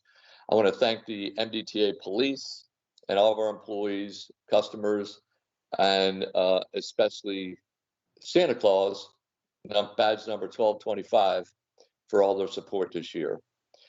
Turning to the Bay Bridge, I want to give the board an update on moving forward with an emergency procurement at the Bay Bridge. based on community input, requesting to expedite some of our contracts. You may know that we have that gate project on the bridge. This contract would accelerate, or I guess the emergency procurement would accelerate the other portion, the other side of the bridge with the gate project. We've received consideration and help from our advisory group, BRAG, as well as Queen Anne's County Commissioners. And so we're going to try and move forward that. We're going with the current contractors on the other contract, Wagman. We did a solicitation. They came just a little over, or actually right around 9% higher than the engineer's estimate, but they're on the project now. And so we anticipate to award this month and notice proceed next month. Since this is the last board meeting of 2020, I like every year, we like to see some of the notable accomplishments. Even though we have a challenge with one of our projects, we've done, quite frankly, a terrific job on many others. As you know, we completed the Bay Bridge westbound reconstruction project a year ahead of time and returned all lanes westbound span to motors in April 1st. We also implemented all electronic tolling on the Bay Bridge May 12th, way ahead of the schedule that was proposed. In March, we implemented all electronic tolling at all MDTA facilities in response to COVID-19. And then on August 6th, Governor Hogan announced that we were going to move to all electronic tolling for all of our facilities. In March, the MDTA board voted to cut toll penalties in half from $50 to $25. In June, construction began on the new Park and Ride at Maryland 24 and 924 as part of our ETL northbound extension program. In October, we opened 2 new, as Mary mentioned today, MVA-based Easy Pass customer centers. This week, we reopened just the day before the snow. Yesterday, the newly constructed I-895 bridge north of the Baltimore Harbor Tunnel with 2 lanes of traffic in both north and southbound directions from north of the tunnel through the tunnel to the toll plaza. This milestone translates into the final phase of the 3-year, $189 million project. And let's see, it's open to traffic during peak times. We will have lane closures in off-peak travel times during up through the summer. And a final paving will happen in 2021. Construction began in July on the Nice Middleton Bridge. Pile driving operations began on July 17th. We had the privilege of hosting Lieutenant Governor Rutherford and Secretary Slater at the Nice Middleton Bridge on July 21st. And we also had the governor at our I-895 bridge project on October 27th. Thanks to COVID-19, we had to modify how we do business with our customers and our employees. We held public meetings like everyone else in the world. We went virtual. In addition to live streaming board meetings, we held several virtual public meetings to include Getting Your Foot in the Door, I-95 at Belvedere Road Transportation Improvement Study, Baltimore Harbor Tunnel Plaza and Interchange Improvement Projects. We also successfully converted the insurance claim process electronic to electronic and collected a total of $767,000 in insurance recoveries through the first 11 months of the year. We adapted and developed a process in response to COVID-19 environment, including but not limited to virtual interviewing, COVID-19 interviewing guidelines for candidates and hiring managers, virtual test development and administration, and candidate self-selection. And we also deployed laptops to employees for COVID-19 mandatory work, and we're continuing to refine and move forward in MDTA's strategic plan. Looking forward to 2021, the big projects and priorities include continuing to move the Tier 1 NEPA Bay Bridge Crossing Study, along with the publication of the draft environmental impact study, building foundations and piers for the Nice Middleton Bridge, anticipating I-95 at Belvedere Road to be awarded and have NTP issued That's notice to proceed. Continuing our work on I-95 ETL's northbound extension project and implementing the 3G tolling system and toll modernization. I also just want to mention quickly, you may have seen that you received the covenant calculations. In speaking with Member Von Paris the other day, Deb was trying to explain some of the different calculations for the two covenants that we have to calculate for. And so we sent that information off to make it a lot easier so you could actually see an example of how these calculations are performed. And you also notice that we probably sent you the electronic reference book, electronic copy of the reference book. That was also a conversation with Member Von Paris, asking about the books that we used to give out, physically give out. And we quickly decided to send out the electronic version for everybody's benefit, just as a, if there's a question you have, you can look it up anytime. And so we're trying to be as transparent as possible and helpful to the members as possible. And so we got that out. Actually, John, I think we were talking yesterday, right? I'm losing track of my days, but we got it out immediately. You did, and that was very, very nice. Thank you. Great, thank you. And then lastly, as you know, we talked about John O'Neill leaving us for, I guess, greener pastures and definitely more money. And we've decided to put Will Pines in the Chief Operating Officer position. He's actually double pinned as of yesterday, and he will be officially the Chief Operating Officer beginning January 1st of this year. Look at that big smile. And we look forward to working with Will. As I mentioned, John has been a tremendous asset to this organization for many years. So has Will in many different roles that he's had over the years at MDTA as well as State Highways. And we're looking forward to continuing the great things that John did with Will Pines. So just wanted you to know that we're making that move, and we'll be putting out the announcement probably later today, but I wanted you all to know before I actually put out the announcement. So with that, that's all I have, Mr. Chairman. Thanks, Jim. Congratulations, Will. Any questions for Jim while we have him?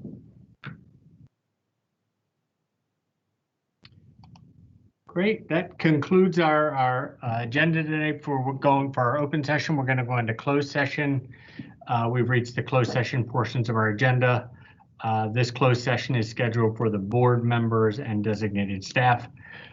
Per the Maryland Open Meetings Act, the MDTA board will meet in closed session under general provisions, Article Section 3-305, B, 7, and 8 to receive legal advice and discuss potential litigation regarding a dispute for the resource sharing agreement between state and level 3, potential settlement, general provisions, Article 3-305, B, 7, and 8 to receive legal advice and discuss potential litigation regarding a contractual dispute regarding implementation of services related to the tolling system, and general provision Article Section 3-305B1 to discuss the poor performance of one or more specific employees, to discuss specific personnel matter impacting specific employees, and general provisions Article 3-305B7 to receive legal advice regarding the fiduciary obligations and duties of the MDTA board under Maryland law and the MDTA board operating policies. Do I have a motion to go into closed session? So moved, Member So Carroll. moved, Member Cox. A second? All those in favor? Aye. Aye. Aye. Opposed?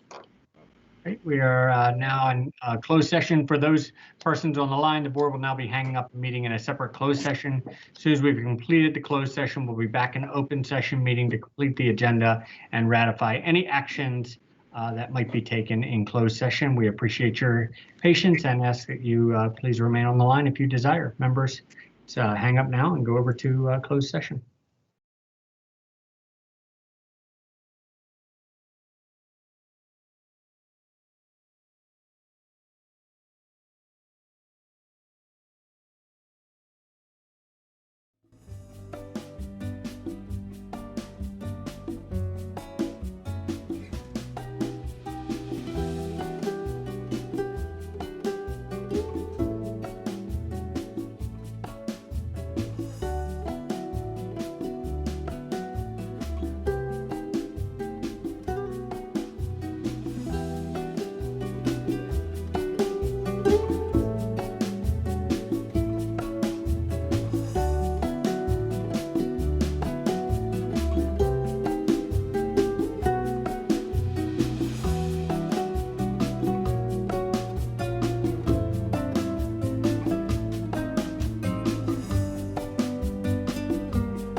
I'm hoping.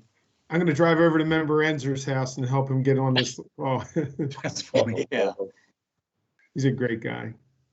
He is. They're just happy he's doing well. Yeah. Doing well. 1, 2, 3. I see 4. Just to give you guys an indication of how long this meeting has run, the sun's moved from one window to the other. Yeah, Dante, I was texting with Natalie and I was mentioning in the morning how you look very angelic with the sun splash behind you.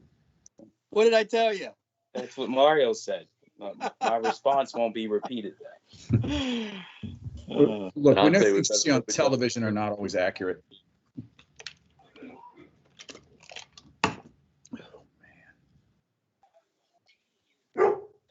Uh-oh.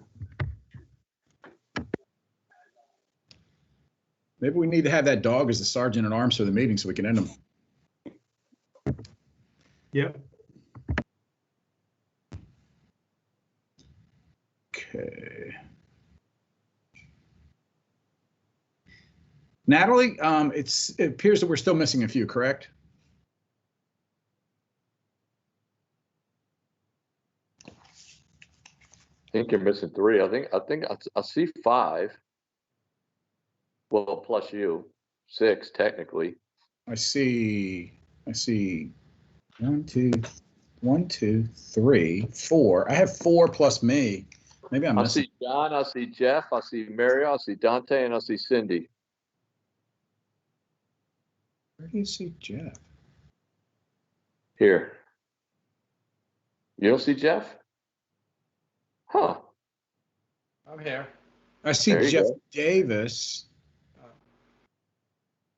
Oh, I don't know. Sean, I think we may have everybody if you want to do a quick roll call. Yes, ma'am. I will follow your instructions to a T. All right. I guess we'll start back up. You want to do, are we live now? We have been since we got back. We are live streaming, yes. Great. That's great. Okay. So good afternoon. The time is now 2:44 p.m. The board has completed its closed session.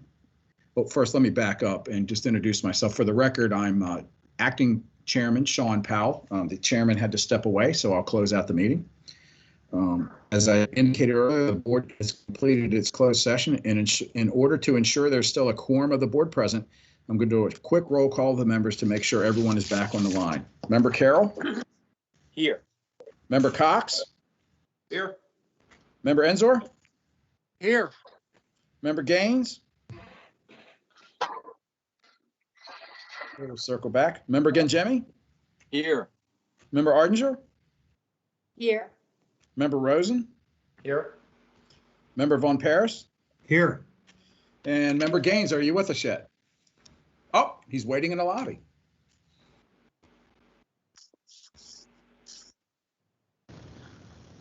Okay. Member Gaines, are you now with us? Yeah, I thought I was, yeah, I'm here. Perfect. Well, a quick roll call shows that we have the entire board back with us, so thank you, and thank you all for that are on the line for sticking with us for so long. The first item on the order of business will be to approve the settlement, the discussion that we had in closed session. Is there a motion to ratify the approval of the settlement regarding the resource sharing agreement between the state and Level 3?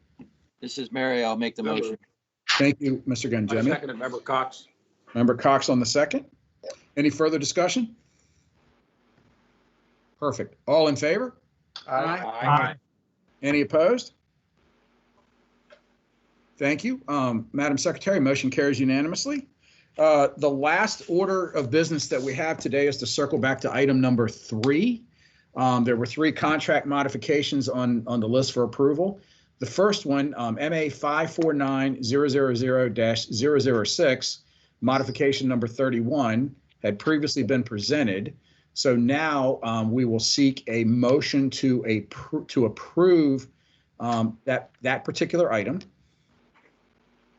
So moved, Member Rosen. I think we need a second. Don't we need a second for that? Now we need a second. Oh, we needed a second. Is okay. And who was the second? Member Carroll, a second. Thank you, Member Carroll. Okay, any further discussion? Thank you all. All those in favor? Aye. Aye. Any opposed? Hearing no opposed, Madam Secretary, the motion carries. Now, Mr. Davis will do two presentations for us. The first being AE 2412-00002/6/7, modification number 2. And then there'll be a second item after that. This is for the design and consultation services for the electronic tolling collection systems for the Maryland Transportation Authority. Jeff, take it away. Well, good afternoon. I've never said good morning and good afternoon in the same meeting, I believe. For the record, again, my name is Jeff Davis with the MDTA Division of Procurement. And as you said, I am presenting a request to modify AE 2412. This contract was competitively solicited and awarded to Rummel, Klepper & Call, LLP, an AECom joint venture for, as you mentioned, designing consultant services for the electronic toll collection systems for the Maryland Transportation Authority. The total contract value for these services to date is $10 million, and the current expiration date of the contract is March 1st, 2021. To date, one modification has been approved on this project. The MDTA wishes to execute modification number 2 for the contract to extend the current contract expiration date by 6 months to September 1st, 2021, and to add an additional $900,000 in funding to cover electronic toll collection third-generation transition and post-transition costs. This modification exceeds the delegated authority of the Maryland Transportation Authority and therefore is tentatively scheduled to be approved by the Board of Public Works on January 27th, 2021. Okay. Any questions for Jeff? This is Mary. I'll move we approve. Okay.